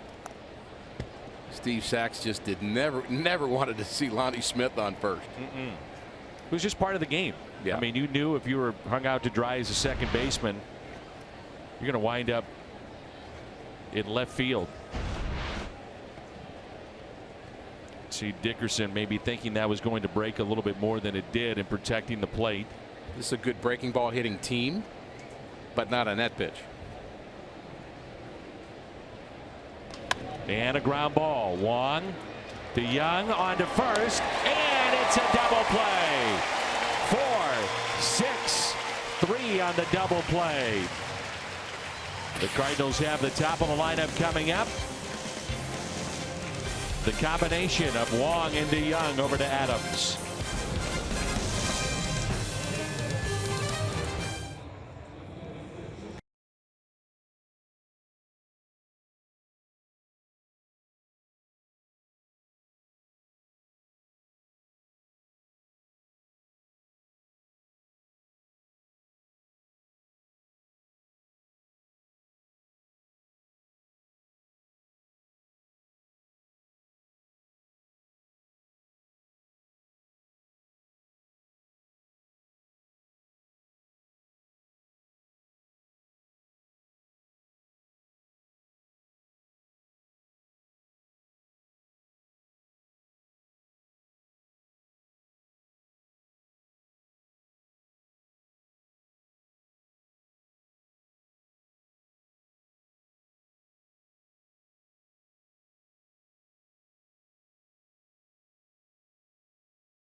Top of the Cardinals lineup here in the home half of the sixth. The Indeed player resume. Last 15 games for Carpenter. He told me something interesting today, and we were talking about not using batting gloves. And he said, you know, most people think it's a comfort thing, which is true. He said, I didn't use them a lot as a little leaguer. Every once in a while I would, as I would blister in my hands and swinging the bat. But he said, you have to remember, I signed for $1,000. So after taxes were taken out, I had $600. I bought my own spikes to play in the minor leagues. So now I'm down to about $500. He said batting gloves were not on the grocery list. Wow. He said, so I just didn't use batting gloves. I had the same spikes for an entire summer, and I just got used to it. So that's why he did it. I found that to be an incredible story from Matt Carpenter as to why he doesn't use batting gloves. Born out of necessity. Exactly. Carpenter on base for the second time. StatCast AI powered by AWS, and he beat the shift. We talked about that too, and he said, I just prefer to go over it. I said, well, you've done it 35 right. times. Yeah, there's no shifting in the stands. Right. There's Jose Martinez, who is 1 for 2 with a run scored. There's single to right. Musgrove had retired 14 in a row until that base hit by Carpenter. The bigger picture and what I took away from Carpenter is that minor league players are playing for a dream. You know, some guys get the big signing bonus. Matt Carpenter signed for, as we mentioned, $1,000. And a lot of guys just aren't making a lot of money. So if you're a top 3, 4, 5 round draft choice, you're going to get a nice bonus. Of course, the first round will be more than nice, but most of the players who are signed or drafted, and not every player that signed was drafted. They have non-drafted players to fill out rosters. So you'll sign your players in a year, and most people are rubbing nickels together just to get through that summer when they start out. 2-1. And less than 4% of those players that sign will get a chance to play in the big leagues. Mentioned that Carpenter was called in by his college coach coming off of Tommy John surgery. He said he weighed close to 45 to 55 pounds heavier than 10 years ago, I guess it was, or a little bit more. No, 10 years ago, and sent a letter recently to him on the date of when he was called in that office that changed his life, where the coach said at TCU, you're a better player. You're a better player than the one that we brought here. You need to be a good player, great player. You can be if you want, but it's up to you. And he said he walked out of the office that day and it changed his life. Wrote a letter, exact date 10 years ago to the date of that conversation with his college coach to say thank you. The 3-1, and that's ball 4. So a single and a walk, and now runners at first and second, nobody out.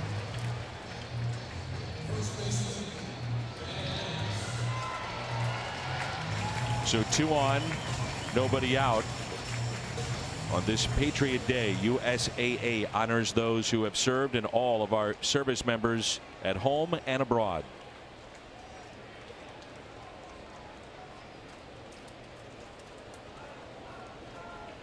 Here's Matt Adams with 2 runners on. 0 for 2. Cardinals trying to extend their 2-1 lead. And a strike. All 10 runs by the Cardinals have come in situations with runners in scoring position in this series through a game and a half.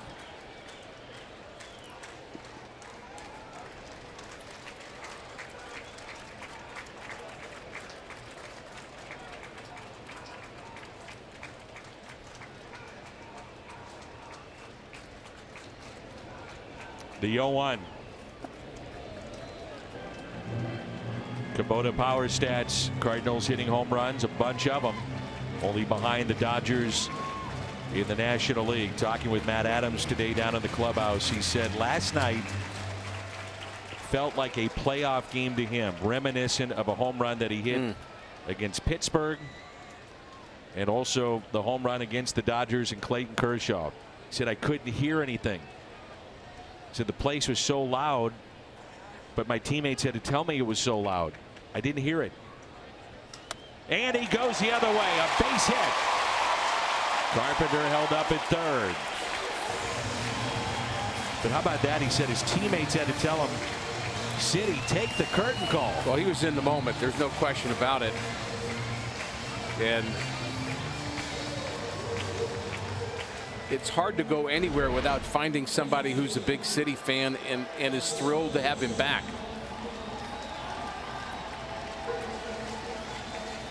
Talk about Carpenter beating the shift. So does Matt Adams. And now Marcell Ozuna. Great chance to break it open here.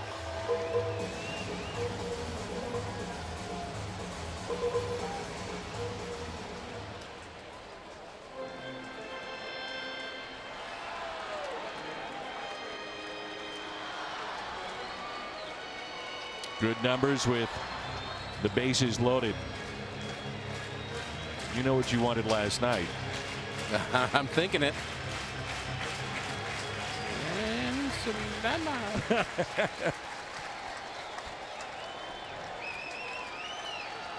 went to sleep last night thinking about you making that call.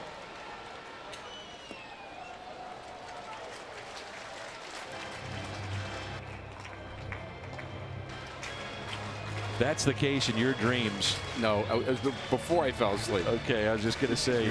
My dreams got a lot better than that. You need to start branching out.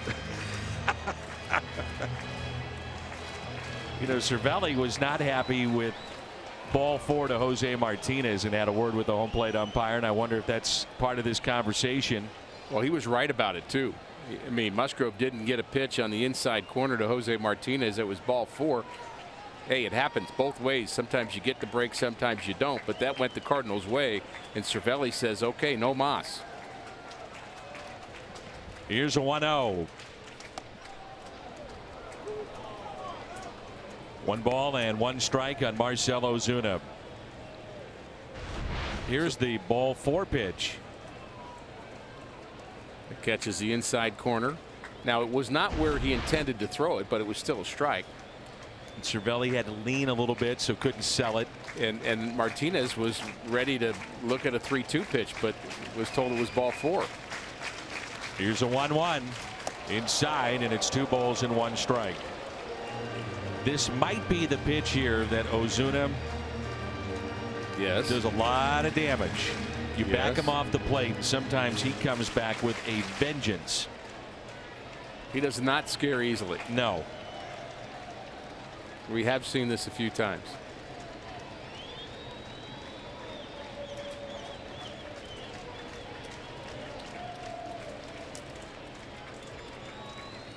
This big crowd ready to erupt here at Busch Stadium. They're all loaded up. Nobody out. And a count of 2 balls. 1 strike on Marcell Ozuna.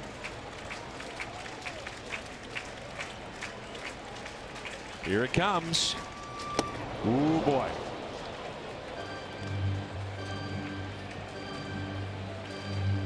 He let it fly, didn't he? Yeah, he let it fly, but the off-speed pitch threw him off. Gutsy pitch selection when you're down on the count with the bases loaded to throw that slider down and away.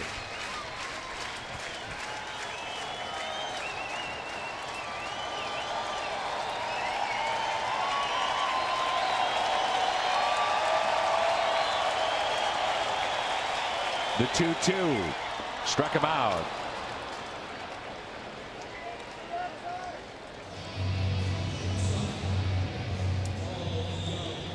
That's some pitching right there by Musgrove, who was down in the count, and he found a way to finish off Ozuna, who's so good with the bases loaded. Well, what will Paul DeJong do? He's 0 for 2. He's bounced out and he's flown out. Still looking for some of that breathing room, Danny.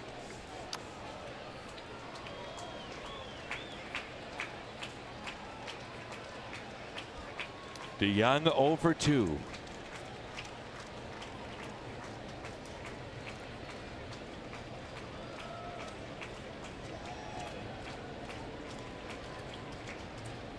And ball 1.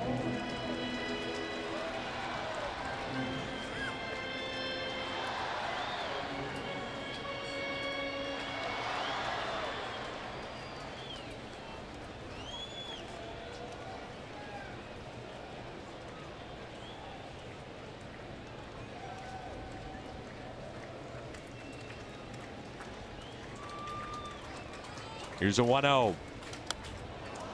1 ball, 1 strike.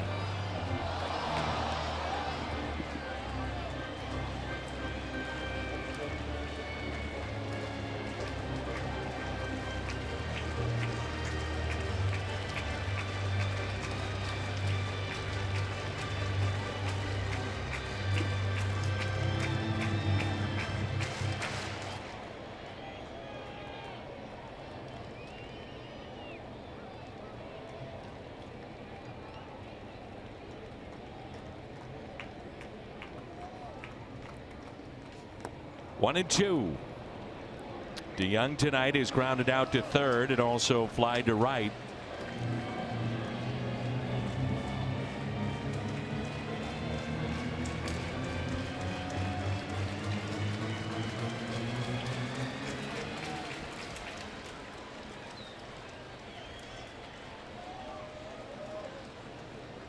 Pitch number 80 coming up to Paul DeJong. They're all loaded up. And the 1-2 gets away. Here comes Carpenter. He'll score, and that's now a 3-1 Cardinal lead.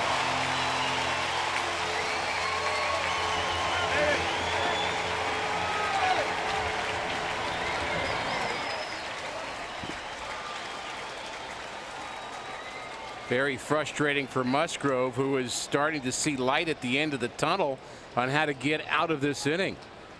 There's some breathing room for the Cardinals, and it comes on a wild pitch as Cervelli tried to block it. He had his arm out. He had the glove down. He tried to turn his body, but he was just a little late in getting out there. And with that, the infield is drawn in with runners at second and third. The 2-2. Out of play.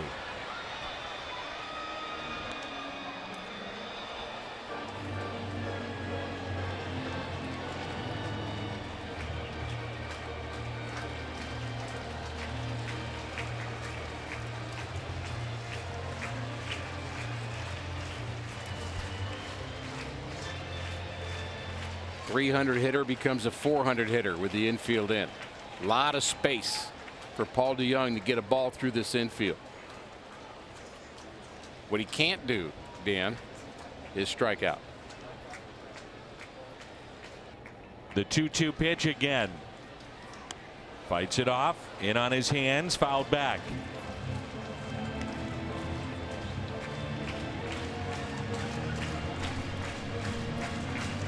DeJong came through last night with a base hit that scored 2.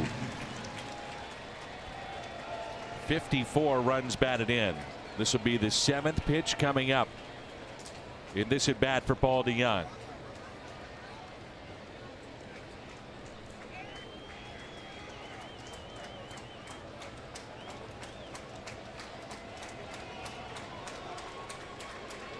Some tense moments here at the ballpark.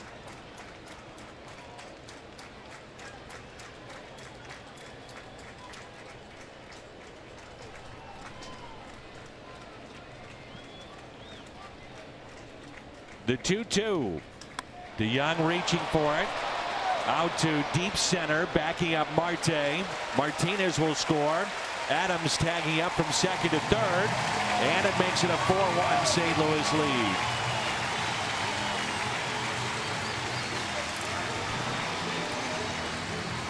Good work, Paul DeYoung, getting the job done. What you can't do, as I mentioned, is strike out. Put the ball in play, good things happen. And he got it deep enough to score Martinez. I find it interesting, Dan, that there's been no action in the Cardinals bullpen. Michaelis at 95 pitches. Martinez started to go first, realized that Marte would catch it. He was able to tag. That's inside, almost hit Colton Wong. Michaelis, by the way, has never thrown 100+ pitches in back-to-back games. It starts in his career. Well, he's getting ready to. How about Paul DeYoung? He's got 38 hits since the break, 36 runs batted in. 2-0 the count on Wong. Was grounded out and struck out. You know, Dan, I had a chance to say this, as Wong has, of course, been such a terrific defender. I wasn't too thrilled with him bunting with a guy on second base in his first at bat. With 2 outs. The inning ended.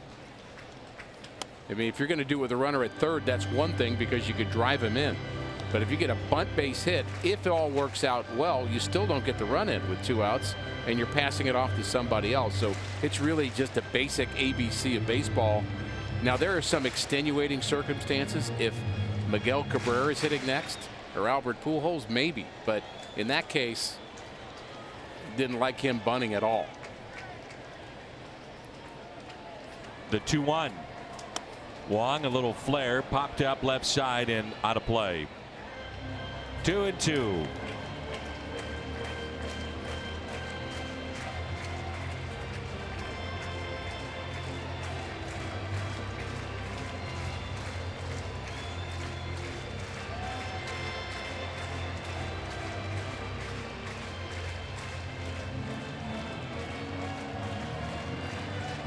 Two weeks ago, we would see Hudson, Hicks, Norris, and Michaelis would be out of this game. Strikeout of Wong, but the Cardinals pick up 2. St. Louis with only 4 hits on the night, but yet a 4-1 lead.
Roberto Clemente dedicated his life to helping others. Major League Baseball annually honors the player who best exemplifies Clemente's spirit. Yadier Molina, the Cardinals' 2018 Clemente nominee for his efforts to aid Puerto Rico after Hurricane Maria and his contributions to the St. Louis community. Visit MLB.com/Clemente21 to vote for Yadi. It's Michael Hall there on the left with John Mozeliak and Yadi with his wife Wanda, and Michael Hall heads up Cardinals Care, which is the charitable outreach program of the Cardinals. Some may be wondering, on the hats of the Cardinals and the Pirates, there's a decal on the side of the hat. See it right there, and that's a 9/11 logo that's being worn across Major League Baseball. Talking with some of those that are behind the scenes with the Cardinals with Michaelis, there are times on a hot night in St. Louis he'll go through 5, 6 different caps. Here's Colin Moran, and he hits it out of play.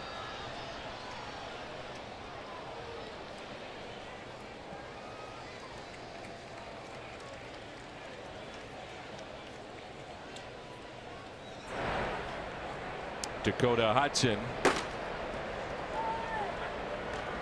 getting loose in the Cardinals pen. That's fouled back. 2 strikes on Moran.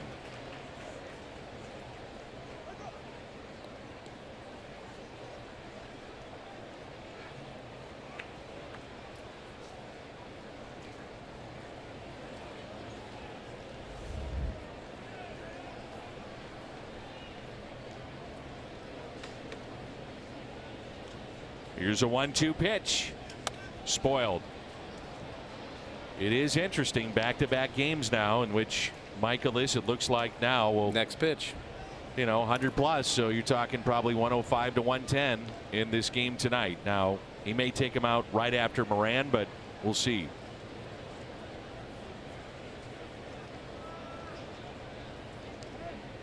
Just, I would say different pitchers would have different opinions about this, but my opinion would be, if you're going to limit pitches or give an extra day rest for a starter, the extra day's rest trumps it. Check swing, and he did go, and that's how we start the top of the 7th. And Mike Schilt has been doing that, looking for opportunities with off days and extra starters just to get that extra day. Here's a changeup. Haven't seen a lot of those. That's the way you neutralize a left-handed batter. He couldn't hold up. But the extra day, there are times when you're starting, Dan, we used to call it Miracle Day, the 5th day. So you'd throw on a Monday, and Tuesday your arm would feel terrible. If you pitched well, you wouldn't care. If you pitched poorly and your arm hurt, then you really had a bad Tuesday. Right. And then Wednesday or Thursday you'd throw, and they've changed more to Thursday, but it used to be Wednesday you'd throw a bullpen. And then by the time you get to the 5th day, all of a sudden your arm actually feels good again, because it doesn't the other days. It feels good on starting day. And so starters would call it Miracle Day. And if you get one extra day, that is a huge difference in the preparation and in the recovery for a pitcher. And I know folks may say, well, how hard could it be to throw 100 pitches? And I would just say it's harder than it looks in terms of the physical demand on your body and the max effort that you're using. Swing and a miss and a strikeout. That's 2 away.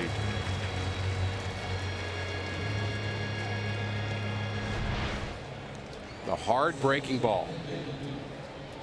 There's Michaelis disposing of a left-handed batter. That was your key to the game, trying to keep those left-handed batters in check. They came in 22 for 42 in his last 3 games. So there it is, first time in his career back-to-back 100-plus pitches. And a strike to Kevin Newman.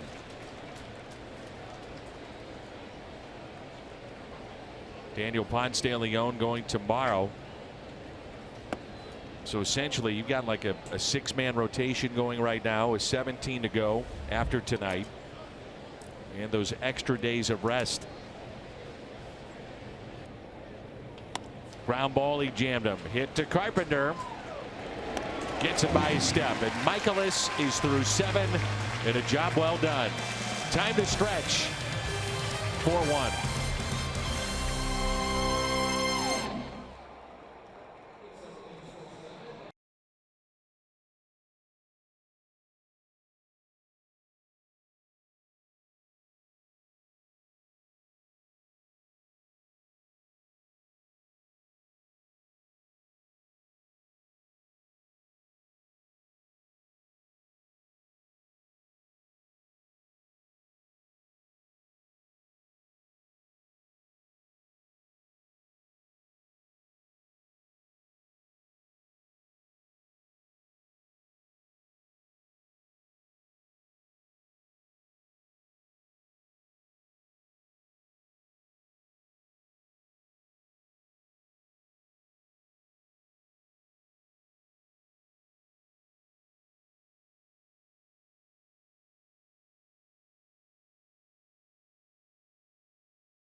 Baseball brought to you by T-Mobile. A good performance by Miles Michaelis. Exactly what the Cardinals needed. He got through 7 solid innings of work, giving up just 1 run to a team that he's not beaten yet in 2018. And the congratulations from teammates and the debrief going on in the Cardinals dugout. 7 solid innings for Michaelis. Just 5 hits allowed. And he pounded the strike zone. And our Chevy call to the bullpen is the right-hander Michael Felice, who has spent some time in the minor leagues this year. But 40 appearances at the big league level, ERA over 6. And they thought he was going to be a big part of their bullpen this year. But he enters the game with the Pirates trailing by 3, bottom of the 7th inning, and the bottom of the order for St. Louis. Honda home run inning. Cardinals hit a home run. The Gateway Honda dealers donate $1,000 to the Make-A-Wish Foundation of Missouri.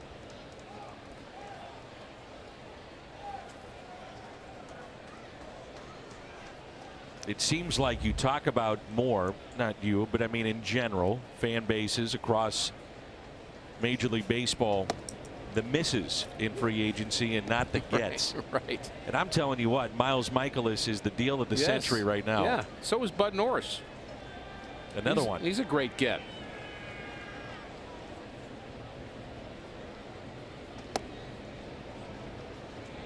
Well, when you say people talk about things about baseball, that is part of the beauty of baseball. There's a lot to talk about.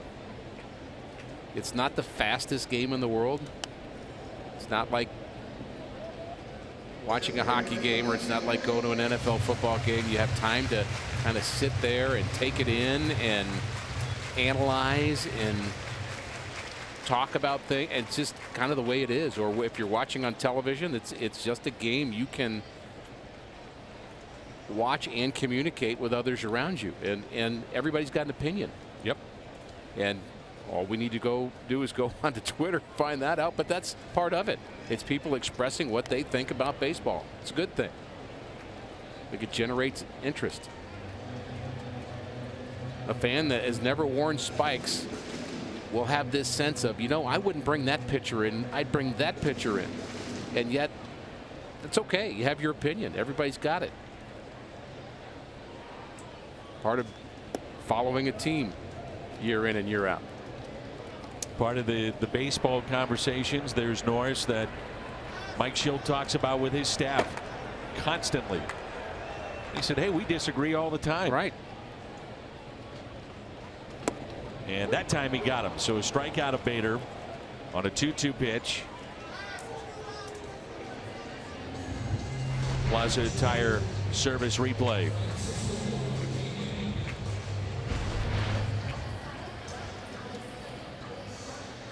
And the batter is Francisco Pena. Greg Garcia's moved to the on-deck circle. Norris would have the 8th inning. We'll see about the 9th. They're in the bottom of the 7th, and Chicago a 2-0 lead over Milwaukee. We mentioned it earlier. The Reds defeated the Dodgers. So a chance to go to 3 games in front of LA. Pena, base hit out to left.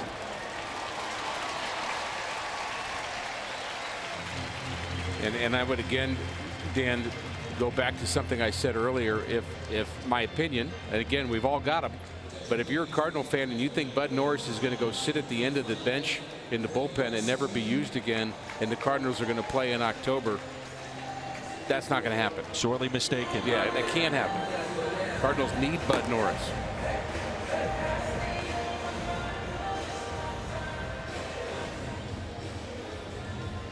And it isn't a struggle. A closer doesn't have to struggle for very long to get turned on, Dan. We've seen that in the game, but he also can get back in good graces quickly.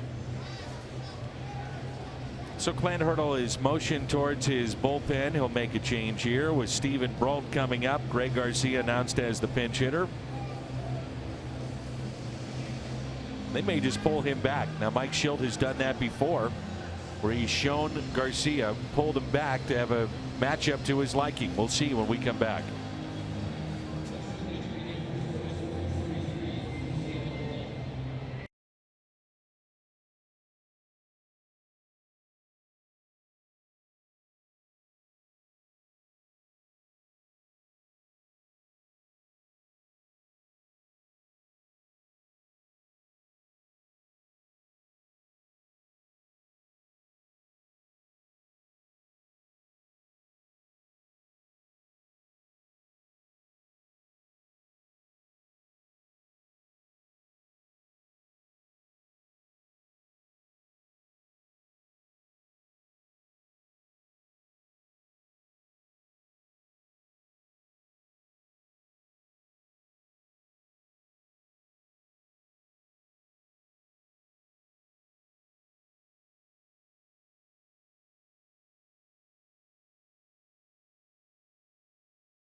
Cardinals baseball is brought to you by Budweiser.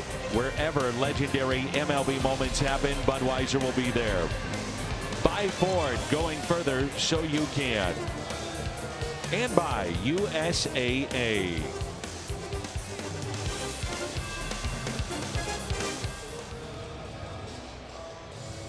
So Chevy called to the bullpen.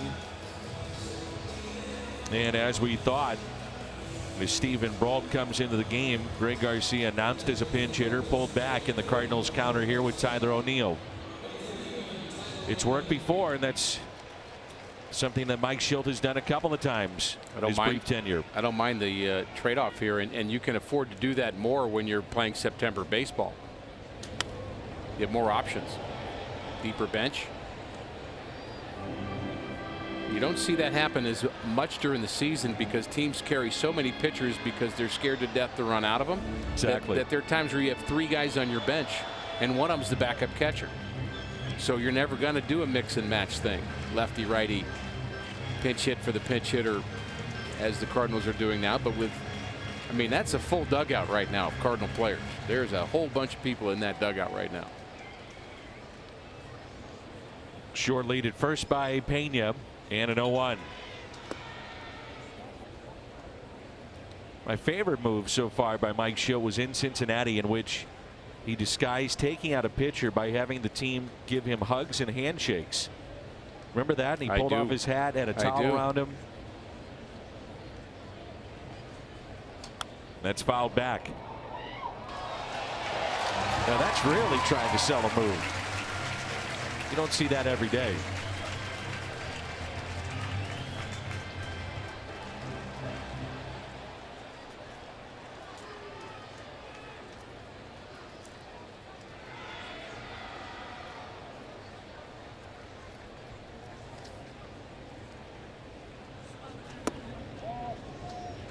A little bit low. You can see Cervelli is getting frustrated with the home plate umpire. A couple of these pitches have not gone the Pirates' way. Here's another one that's, well, could have gone either way. Yeah, there was one pitch in that last at bat with Feliz on the mound where the ball was literally right down the middle on Bader. He called it ball, and Cervelli's just at the I would say he's at the end of his proverbial rope.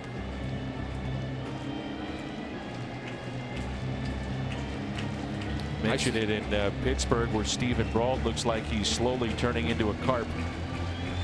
That's right. Got quite the tattoo going. He does.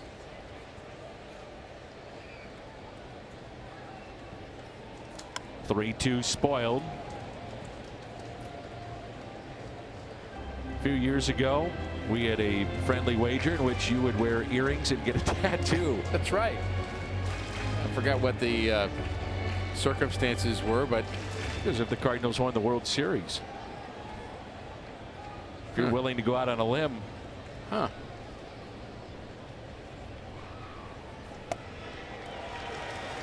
And a ball.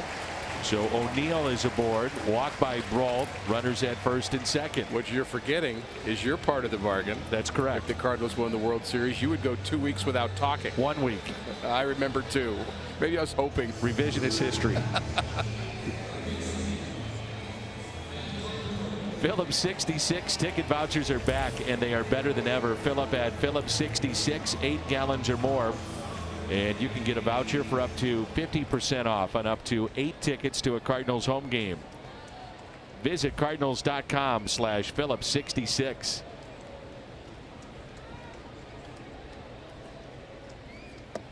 The Cardinals win the World Series this year. Are you willing to go a week without talking? Yes. Yep. And a lot of fans right now are saying, please win. Pardon me while I stand up and cheer. Are you willing to get a tattoo and an earring?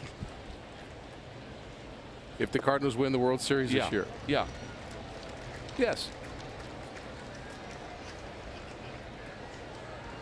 How big is the tattoo? We've been down this road, Danny. How about a Stephen Brault look? No. Like a sleeve? No, I couldn't pull that off. He can pull it off. I can't. How about a Barry Bonds type earring?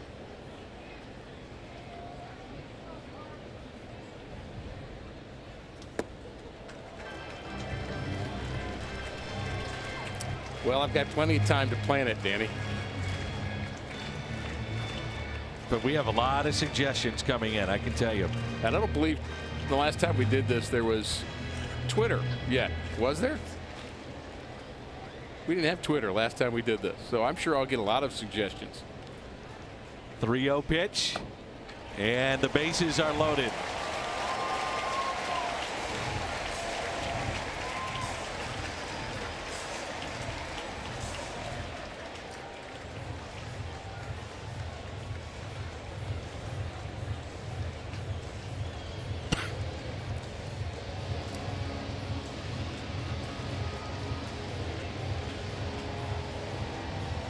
If you got one in your lower back, I'm buying.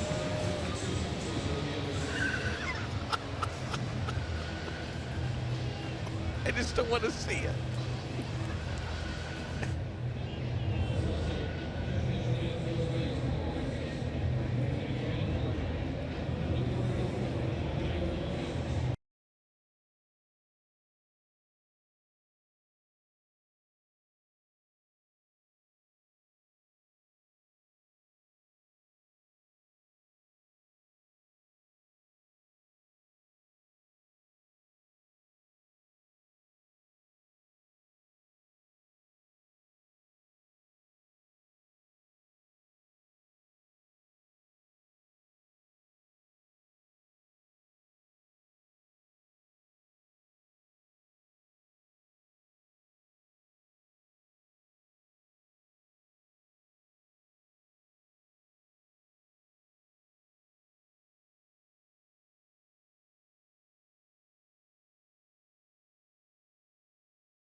Coming up, and that'll be Sunday here at the ballpark, commemorating the 20-year anniversary of Big Mac's record-setting season, and celebrates home run number 62, brought to you by Coca-Cola and Deerbirds.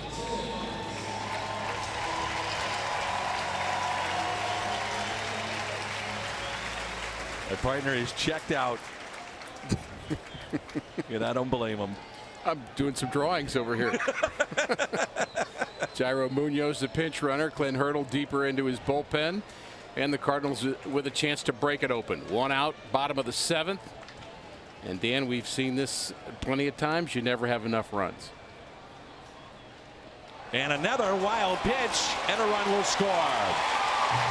That's Pena, and it's now a 5-1 Cardinal lead.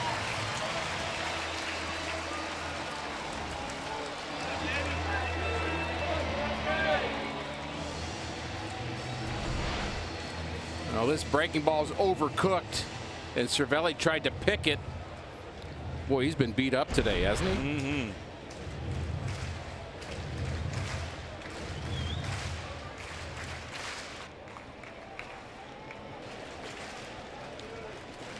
And again now the infield drawn in. 5-1 our score. 1 ball and 1 strike.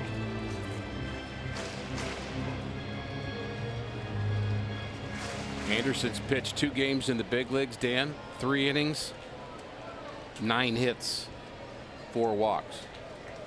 Not a good start. Base hit. No, just foul. Nearly over the bag, and that would have brought in 2.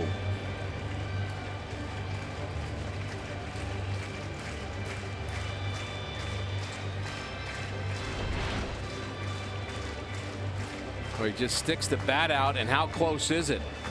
Did it go over the bag or not? Very close.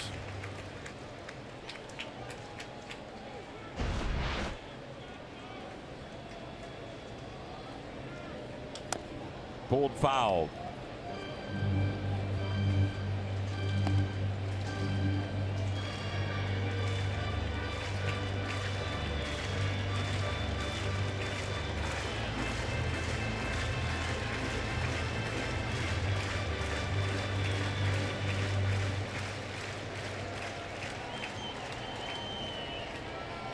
Infield drawn in and a 1-ball 2-strike count on Jose Martinez.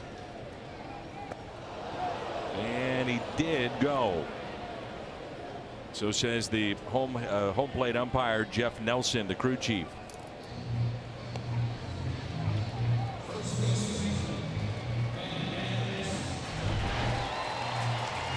It's another slider. This one not so overcooked, but not very good pitch recognition for Jose Martinez. That's an at-bat he'd like to have back. So an intentional walk to Adams to load him up with 2 outs to get to Marcell Ozuna. Interesting move here. Very interesting. That shows Clint Hurdle's respect for Matt Adams. Look, Adams has as many home runs this year as Ozuna has in the big leagues, just not in a Cardinal uniform. He had a ton early with the Nationals. But Ozuna riding that 6-game hitting streak. I wouldn't want to pitch to him right now. Ozuna lines it to Bell. Cardinals pick up a run. We head to the 8th in a 5-1 St. Louis lead.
As we move to the top of the 8th, Bud Norris into the ball game. So Chevy called to the pen and a chance for Norris to get right. Yeah, it was a rough road trip for him. Those 2 games leading into the National Series, and then obviously what took place for the Cardinals in Detroit too. Yeah, and it spiraled pretty quickly for Bud too. This has not been a thing that's been ongoing for 2 months or 3 months. He's been lights out. Every team, Dan, thinks their closer. Every fan of every team, as we travel around, they think, oh, their closer is not. I mean, the Pirates think that about Vasquez, but we know how good he can be. They're not going to be perfect, but Bud was nearly perfect up until a couple weeks ago, and he's hit a rough patch, but maybe being out of that closer's role for a while, he can work his way back into that later inning role.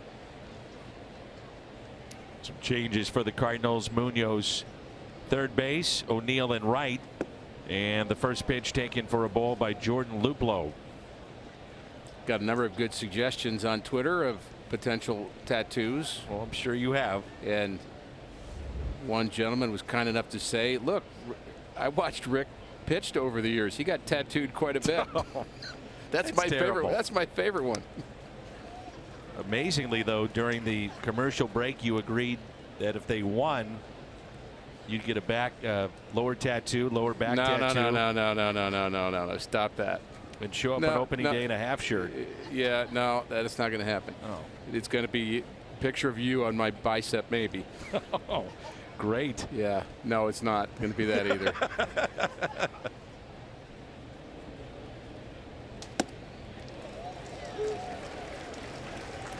One and two the count. 94 from Bud.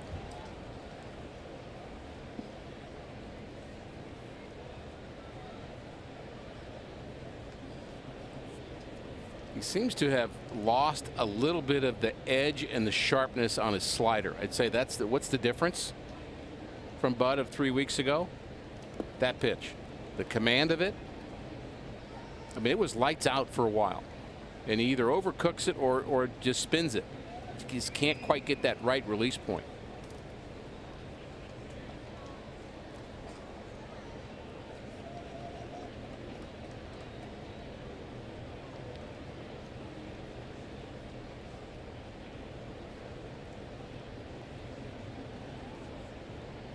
Two. A little bit low.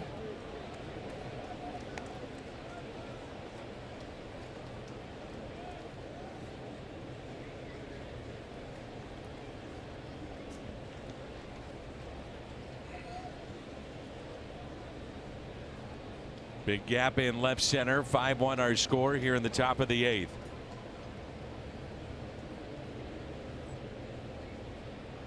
Three-two pitch. Fly ball right center. Bader over.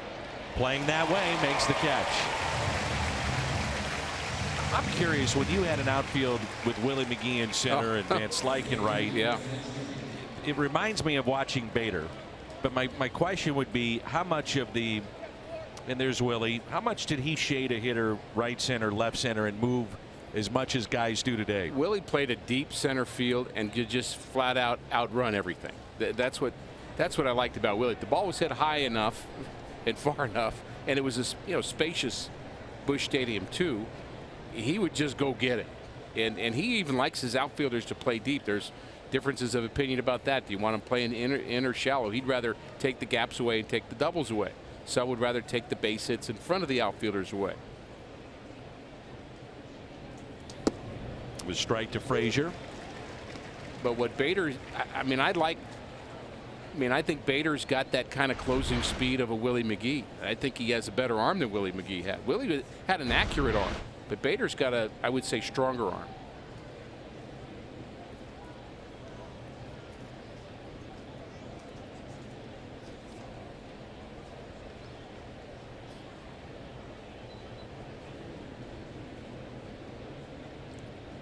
And the 0-1 pitch now to Adam Frazier.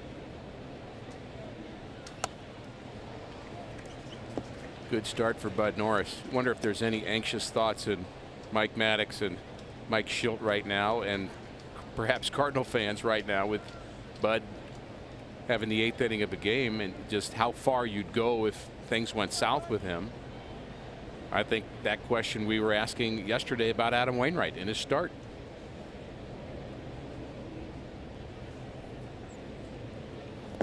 Good pitch. Got him to chase and a strikeout.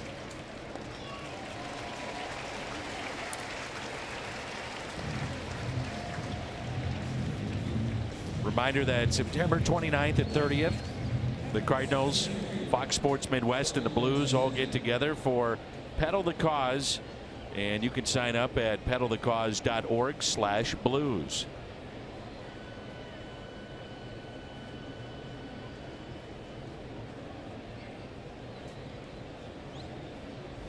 Two outs, nobody on for Starling Marte.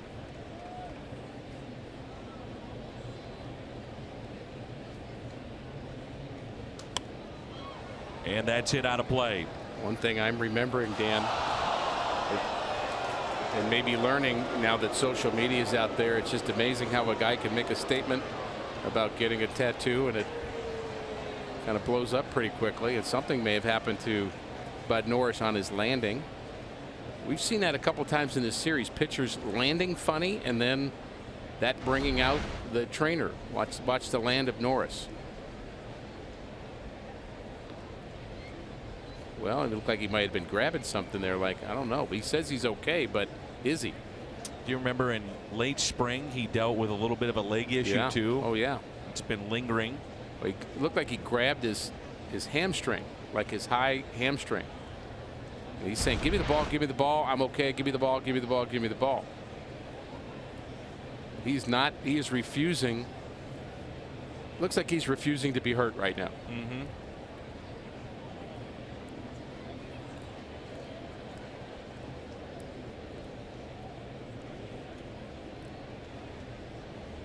So the suggestions are rolling in for you. Is that what you're about to tell me? You just make one little minor statement on a Cardinal broadcast across Cardinal Nation, and apparently people are listening.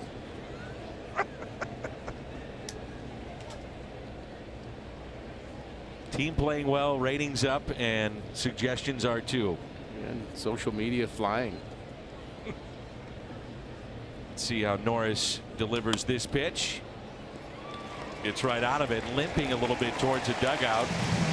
And a 1-2-3 inning. You see him grimace right there. So Bud Norris is okay. It's 5-1 midway through 8.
Cardinals, some wild pitches with the bases loaded in their favor. Not once, but twice. The Budweiser plays of the game, and then you have to also think about Ricky, certainly the outstanding pitching of Miles Michaelis tonight. Michaelis was terrific, and he's been terrific all season long. The last couple of starts, he seemed like he might be wavering a little bit, but he was the Michaelis that we've seen for most of the season. He got his ERA, Dan, back under 3, 2.99 with his outing today. 7 innings, 1 run. Only walked 1 batter. That was the second batter of the game, Starling Marte, who never walks. And he had 7 strikeouts. So a terrific outing for Michaelis. And the Cardinals' bats have done enough so far with just 5 hits. I think of concern right now would be Bud Norris, because as you mentioned, I mean, here's a guy that's been the closer all year. Get him some rest. Man, he comes out and was limping and grimacing as he went into the dugout. Well, I think it's pretty clear that he should not have continued that inning. I mean, I just don't. He's still grimacing a little bit. Saw it on his face, and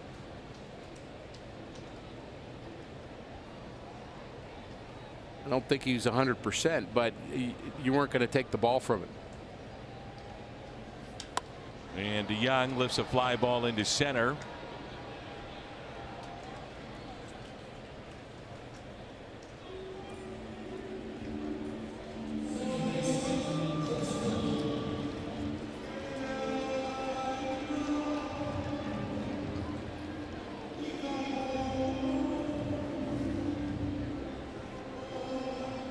What's surprising, and I don't know if you saw it, I did not, but I did not see anybody up and throwing while Norris was in that 8th inning and just getting loose in the Cardinals pen. Now maybe they did have somebody up, and Dakota Hudson is up now. Well, he was up earlier too, so you got to think they go back to him. Yeah, it was a little bit odd because he just now got up, and I thought it was odd as well. Couldn't imagine for a minute that they would send Norris back out again. No. Bit surprised to even see him in the dugout. A lot of times, for fans that don't know, guy gets hurt, they head right to the clubhouse and the medical team, and they'll start working on him.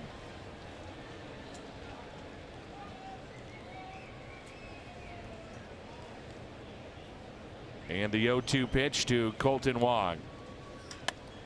Base hit out to left. So good to see him do that. Just slap that ball the other way. That's the kind of hitter he should be. If you throw an off-speed pitch to him in and he can turn on it, that's one thing. But a fastball away, just flat bat, boom, set it to left. I like it. He's hitting all 4 games since coming off the DL.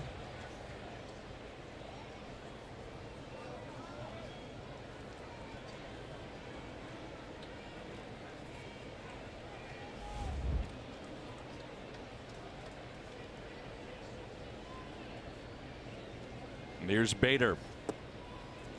Some of the suggestions that are rolling in are treating you like a voodoo doll. Yeah, well, everybody. Well, rally squirrels, salsa. Not sure how that would play 20 years down the road, but numerous piercings. Yeah, I wasn't really looking for ideas, frankly, because I have my own. I just agreed I'd do it. And you will be silent for a week. Let's get back to that one. But I still could laugh. Here's a 2-0 pitch to Bader. 2-1. See, the beauty of working with Rick Horton is that you can have a little fun like this. Ricky takes it all in. Of course. Well, years at a clubhouse. Yeah, you get kind of immune. Huh? Yes. Part of your training. The 2-1. Fouled back 2-2. Good cut by Bader. Boy, he's had a rough night, hasn't he?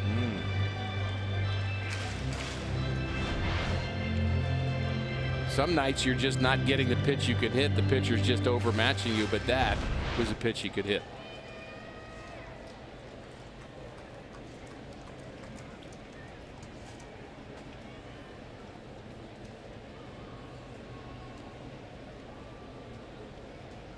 And the 2-2.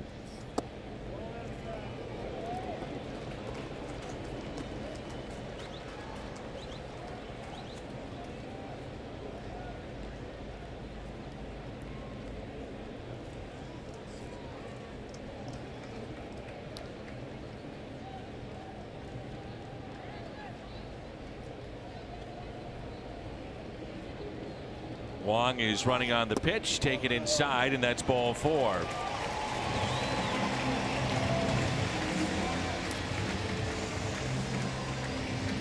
This copyrighted telecast presented by the authority of the Cardinals. It may not be reproduced or retransmitted in any form. And the accounts and descriptions of this game may not be disseminated without the express written consent of the Cardinals. If the Cardinals win tonight, they would clinch a .500 season or better. And ever since John Mozeliak became the GM and now president of baseball operations. There's a ground ball left side off the glove of Moran and into shallow left.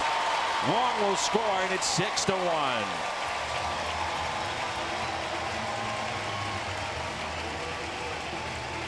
Just to finish the point, but John Mozeliak guiding this club well over a decade. They've never had a losing season.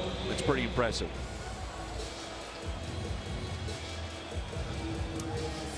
Moran maybe trying to do too much with that, thinking he could turn a double play and just didn't get the handle on it. There's a look at Mo. 11 straight seasons now above 500, 18 of 19 overall. Consistency.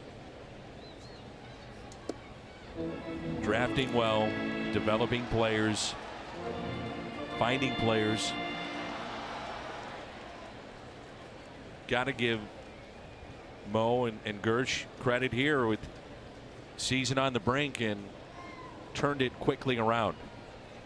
Players make the plays and the pitches and the hits, but yeah, well, everybody had a piece, and that's right. You know, part of that too is frankly was not trading Bud Norris, who had a few really good weeks after the trading deadline and was your #1 guy out of the bullpen, and you kept winning with him. That was one piece. Bringing up the guys, young arms from the minor leagues, Dakota Hudson, Daniel Ponce de Leon. Not trading Jose Martinez. But I 100% believe what Mike Shildt tells us every time he gets us together. He said, look, this is a player's game. Players do it. We put them in a position to win, and we can help them a little or we can hurt them a little, but you know, they deserve the credit. They get the blame. On 3-0, they turn him loose, and a long one off the bat of O'Neill. 3-run homer, and it gets out in a hurry.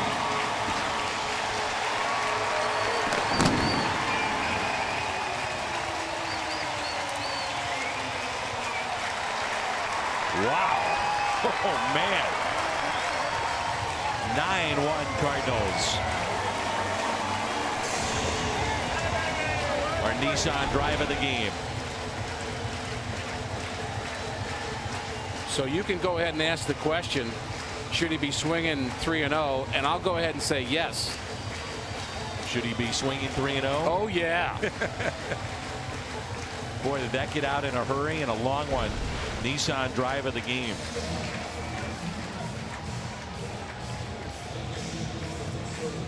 (9-1) and a pitching change coming up.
The 8th. Chevy called to the pen. Clay Holmes has made 3 starts for the Pirates. Well, now you can sit down Dakota Hudson. Get somebody else up with this big lead. and save Hudson potentially for tomorrow. Right, makes sense. Luke Weaver, who's really not had a chance to pitch very much, done a nice job out of the bullpen. I think he's done a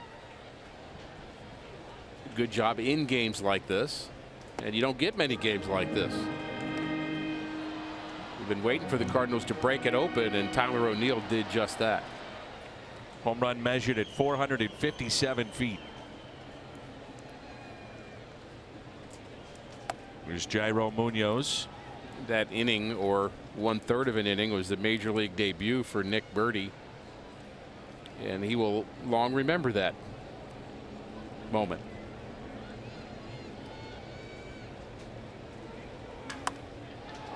Good sharply past Moran and into left. And Munoz stops at first base with a single. Assuming the Cardinals hold on, they go to 3 in front of the Dodgers. The Cubs, that's now a final. They defeat Milwaukee 3-0. So the Cardinals would stay 3.5 back in the Central, but within a game and a half of Milwaukee. Pennant race, September, meaningful baseball and fun. It was ruled an error on Moran. It's a tough error.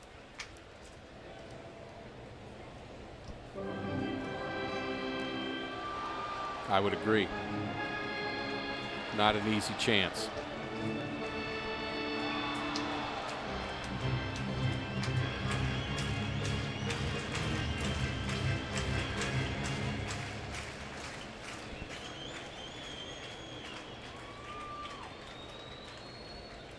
Adolis Garcia. Another look at the play moments ago. So you get to be the official scorer. That ball's hit sharply underneath the glove. Is that a hit or an error? Goes to his left, comes up empty.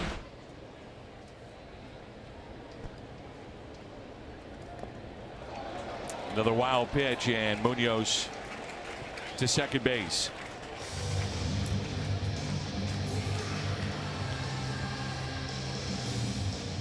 Dan, we could do 5, 6, 7, 8 games in a row without a wild pitch.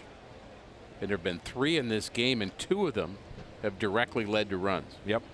Bases loaded on 2 of the 3.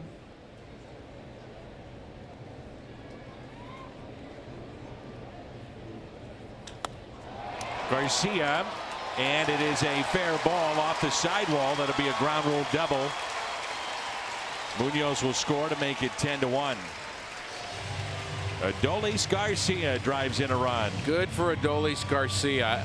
I can tell you, Cardinal fans will enjoy the first time they get a chance to see him hit a triple, because we saw it in spring training and it was awesome, because he can run. And he doesn't have to run here because it's a ground rule double, but he does pick up a double down the left field line. Good for Garcia. Right on the line.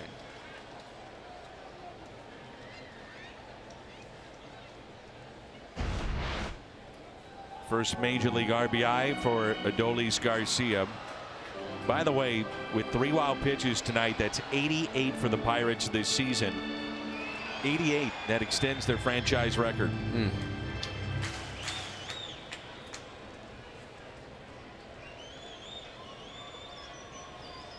A shift here for Matt Adams.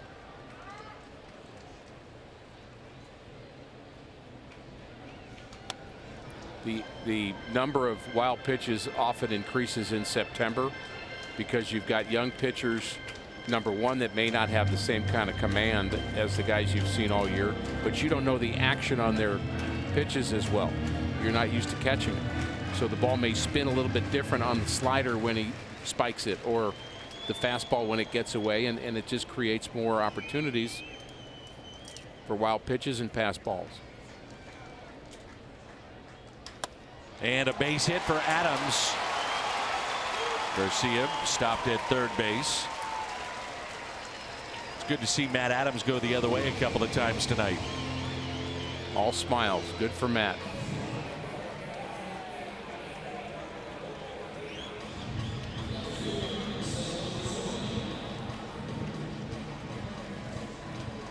And the batter will be Marcell Ozuna.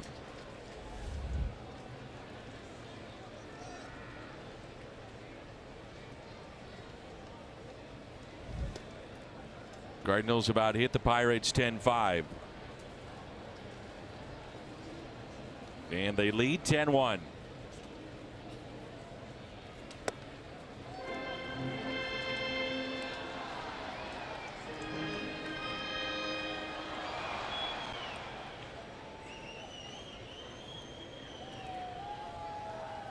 Reds, by the way, have Anthony DeSclafani going in the ball game tomorrow against the Dodgers. 7 straight for the Cardinals have reached base.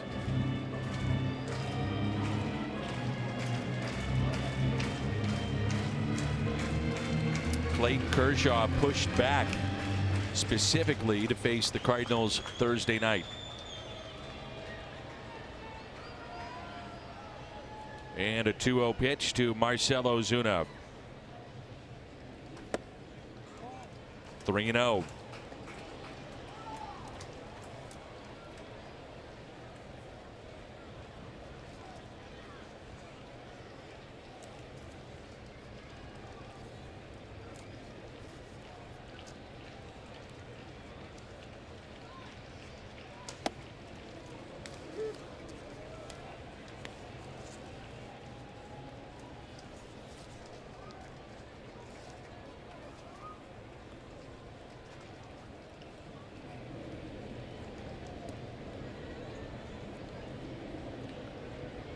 Three-one pitch.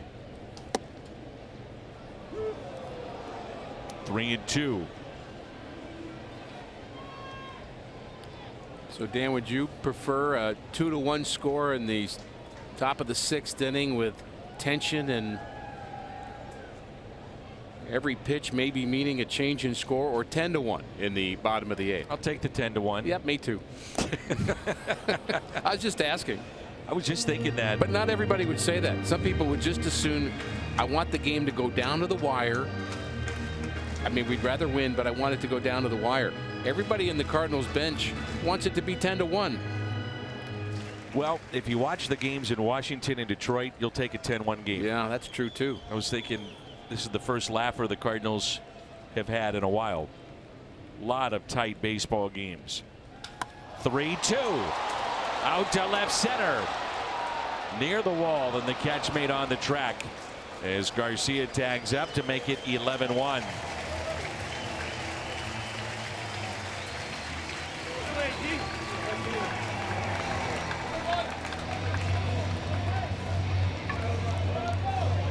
It's another example this game, Dan, of the Cardinals' ability to score 6th inning and beyond. As I mentioned, it was 2-1 going into the bottom of the 6th.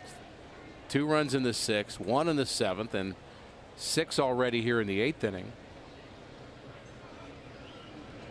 That's a good characteristic to have as a team. Also winning series. Right. And this will be another series win for the Cardinals.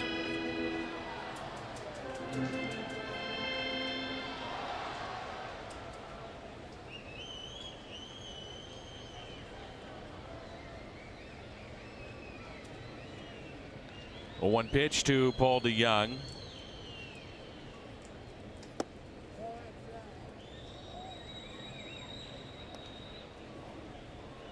One ball and 1 strike.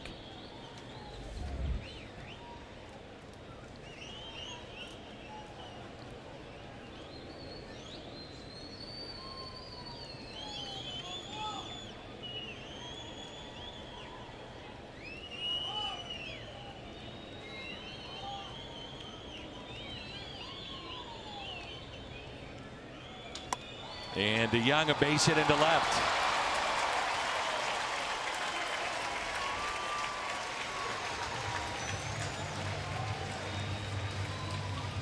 And the answer to your next question is, can you save these hits and runs? The answer is no. No carryover. Yeah.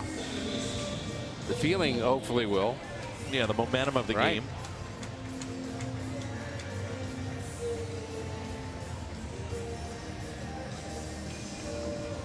Ray Searage coming out.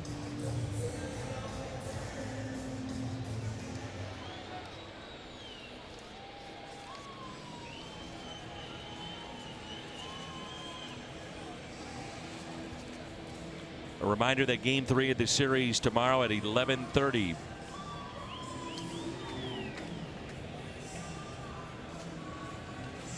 Colton Wong got this rally started with a 1-out single.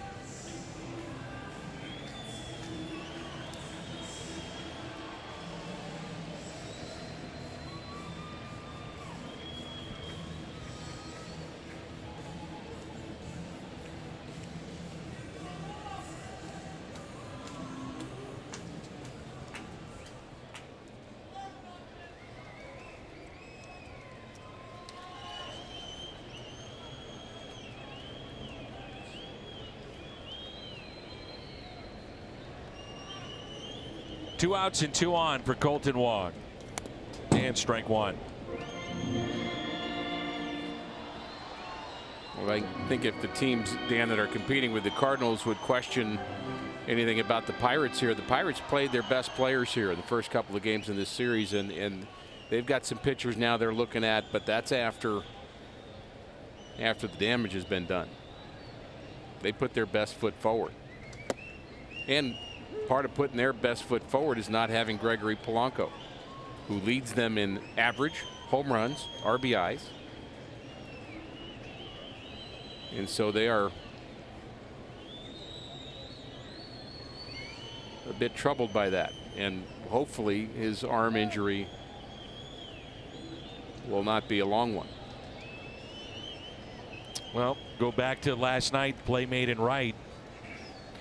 Last time in Pittsburgh, he had 2 outfield assists against the Cardinals in 1 game. You know, he might make that throw in right field. Yeah, he might. He's a difference maker. We've talked about him, and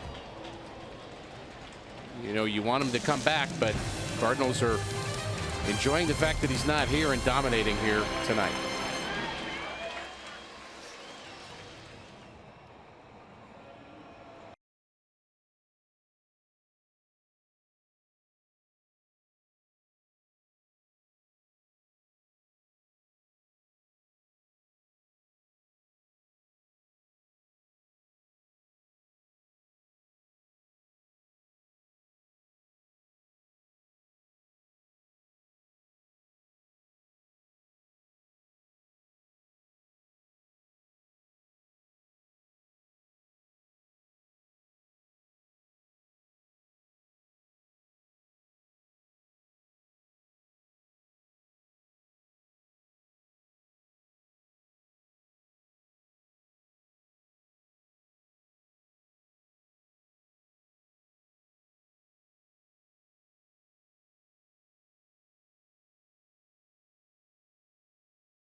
Apparently Al and Scott have some suggestions for you and what a World Series championship may look like at the Horton household and on your skin. Sure, I'm sure that subject is closed. Oh boy. Al won't bring that up again. No, he wouldn't do anything like that. Beat it to death. Never. And the first pitch by Weaver taken for a ball by Josh Bell. 19 runs combined for the Cardinals last night and tonight, most in consecutive games since early July. And there's a strike. Again on the air tomorrow at 11:30. Play hooky. Come on down to the ballpark. Or take us with you. Fox Sports Go app.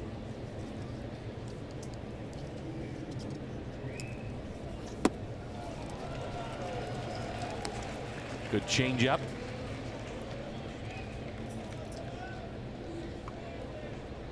Well, if Luke is going to do some relief work, he's going to have to figure out how to continue to use a changeup even in a relief role. Sometimes your hesitancy is to just go more fastballs, but that's his pitch.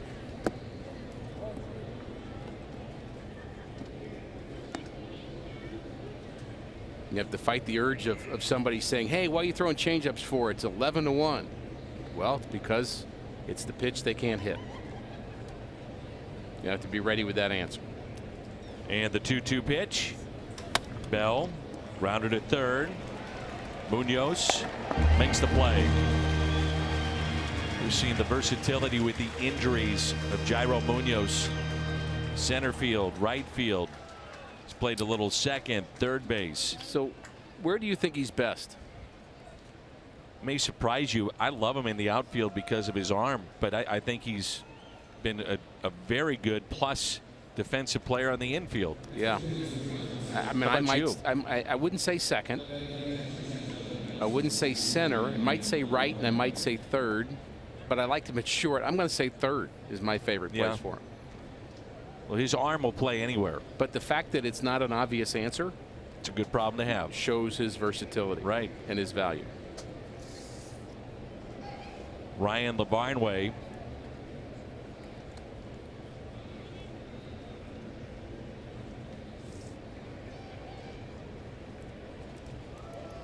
More I think about it, I like him at third. I think if he played every day in right, he'd turn into a terrific defensive outfielder. It seems that he's more comfortable on the infield.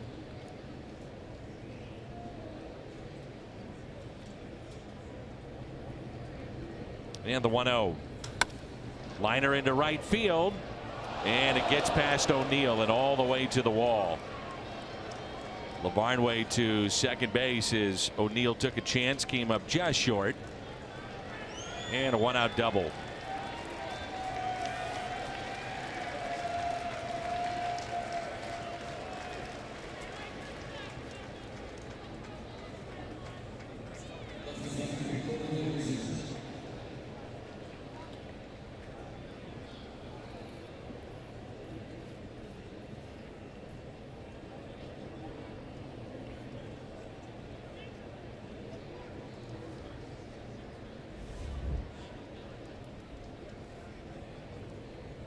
Well, it won't be too many hours in front of us before these teams are back after it again.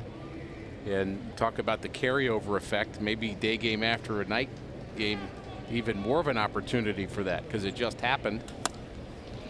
Get down the right field line, and that's in the corner, and a run will score. Corey Dickerson trades places with Lavarnway to make it 11-2.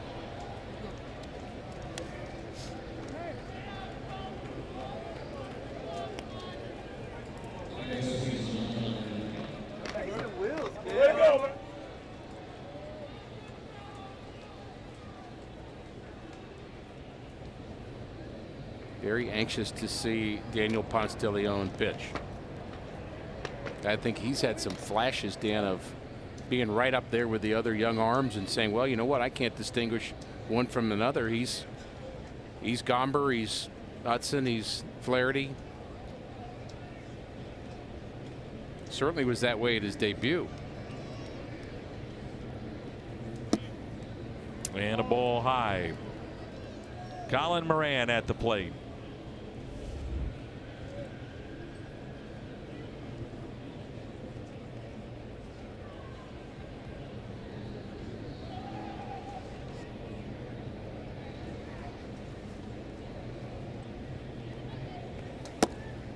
Outside, 2 balls and no strikes.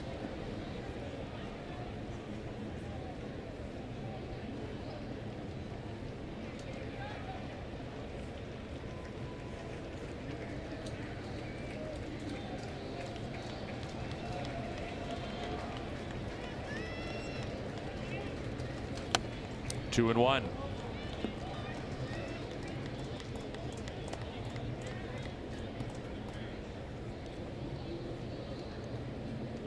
Be an interesting offseason for Luke Weaver and how he responds coming back into spring training next year. Boy, that's such a good point. And how the Cardinals may view him in terms of what role.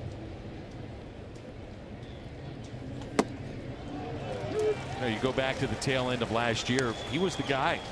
Remember how well he pitched down the stretch.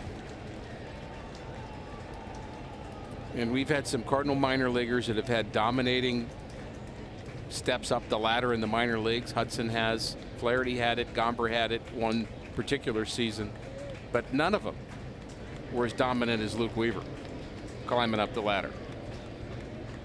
Top rung has been a little tough to get settled for him. Why do you think that is as you watch him? Well, I just don't think. I think the absence of a breaking ball is glaring. I mean, he has one, but he never uses it, or seldom uses it, and doesn't have terrific bite to it. And if you don't have a breaking ball at the big league level, you're going to pick with your fastball and changeup.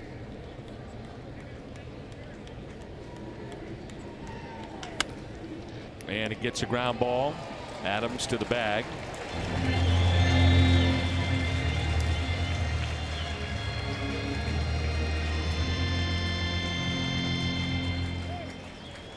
The A's are now 2 games behind the Yankees for the first wild card spot. And the Yankees have to face the Red Sox 6 more times. And the Rays. And the Rays are playing pretty good baseball, they are. too. Flown under the radar.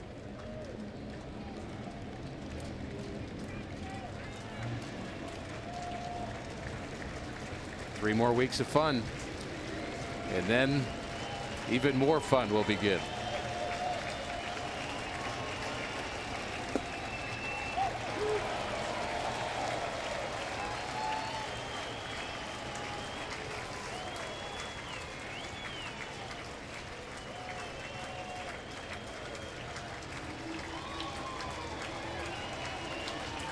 The 0-1.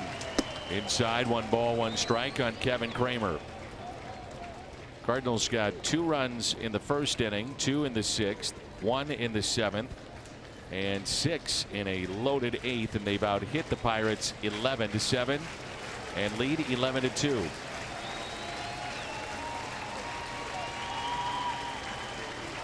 And the 1-1. Base hit into right. Makes it an 11-3 game.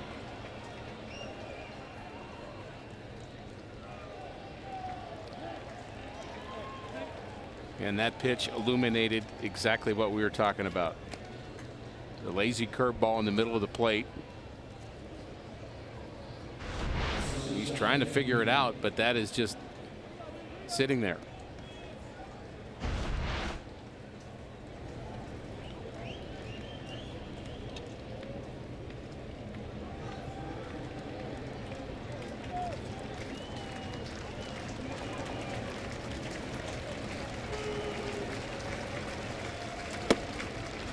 Red Sox, the first team to clinch postseason berth.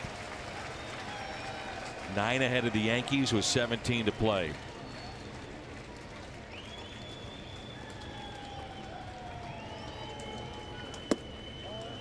One ball, 1 strike on Newman.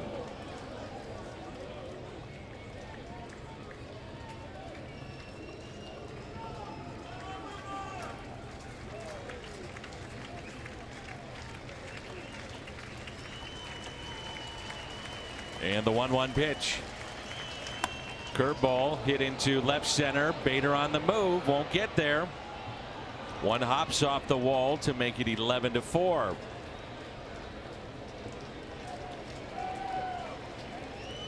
And again, another breaking ball.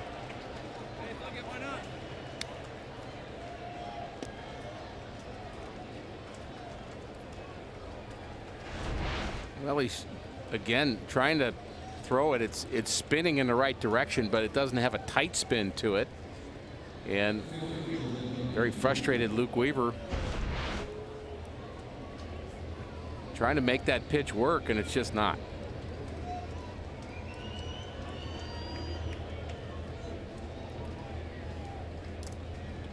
They stir a bit in the Cardinal bullpen. No one up and throwing yet. Jordan Luplow.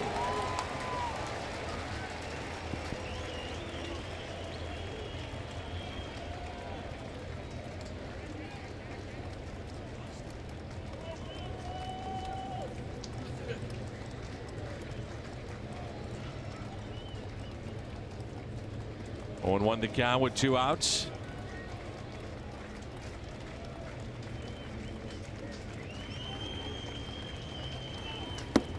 One ball and 1 strike.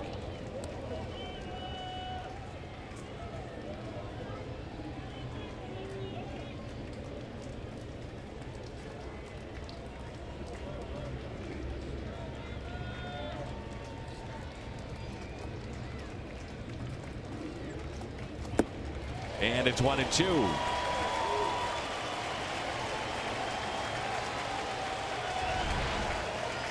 This is the changeup, and that has very good action to it.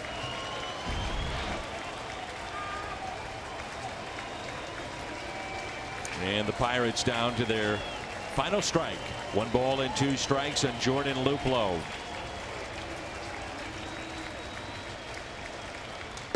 Two and 2.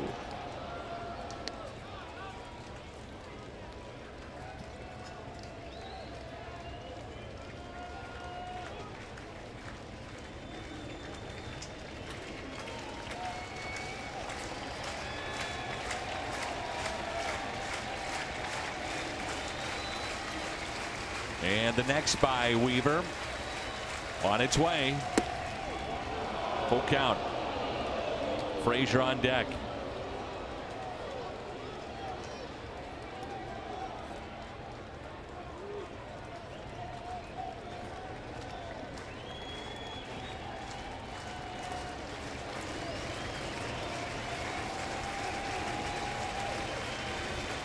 The 3-2 pitch by Weaver. Just got a piece.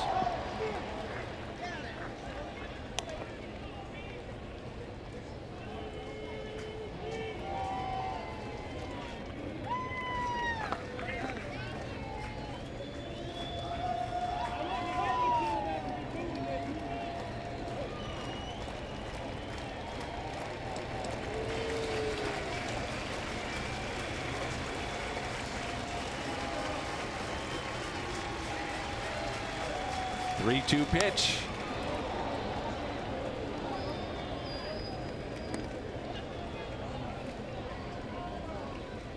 The last thing Mike Schilt wants to do is use another pitcher in a game that the Cardinals have a healthy lead in.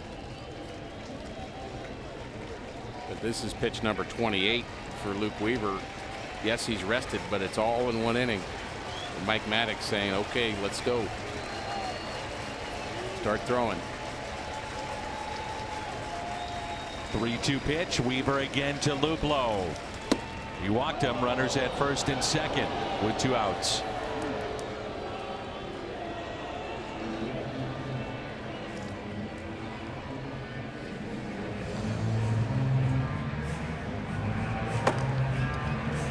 That's John Brebbia getting loose in the Cardinal pen.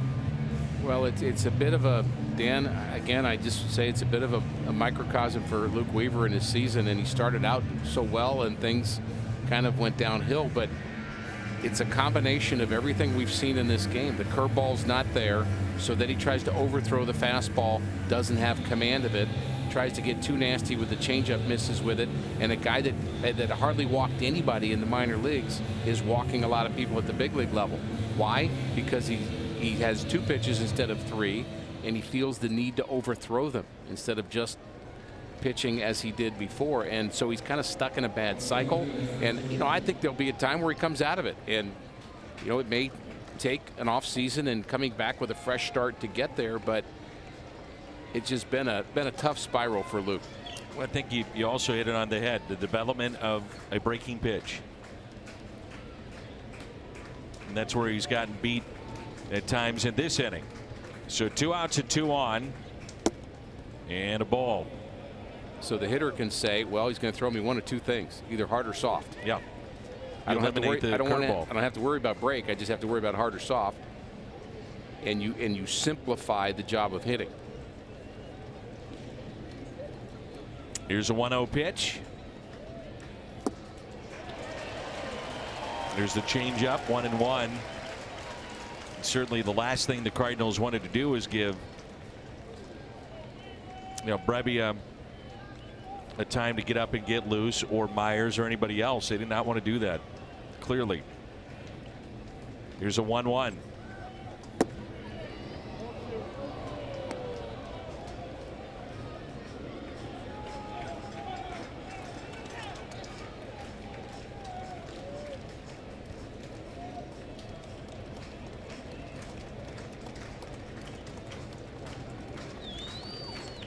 The 2-1 pitch to Adam Frazier.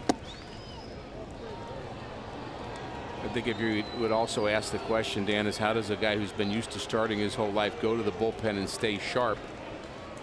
The answer here is he hasn't. He's just not sharp. He's not the guy that we know. And he might be one pitch away from being taken out of the game. I think he is.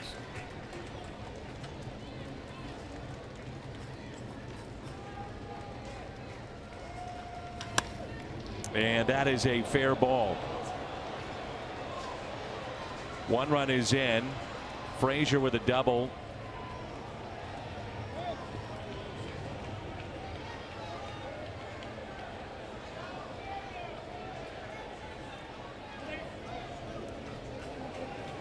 And Mike Schoch goes to his pen.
On John Brebbia in relief of Luke Weaver.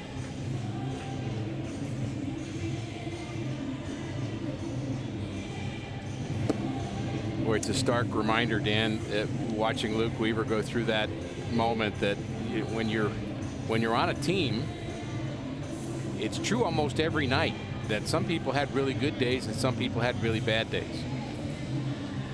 Part of being a team is helping each other through that. Hopefully the Cardinals will hold on. Brebbia will get an out and they'll go in and have their celebration, but Luke won't be in the mood to do that. Shouldn't be. It's tough to watch him. Yeah. So 2 outs and 2 on. And as we know, Luke, I mean, Luke is a competitor. He's a fiery guy. Don't get a little bit like Brad Thompson to me. He's just got that baby face, but he wants to beat you. And he's as frustrated internally as everybody else is, unfortunately, watching what happened to him here in the ninth. Jose Osuna.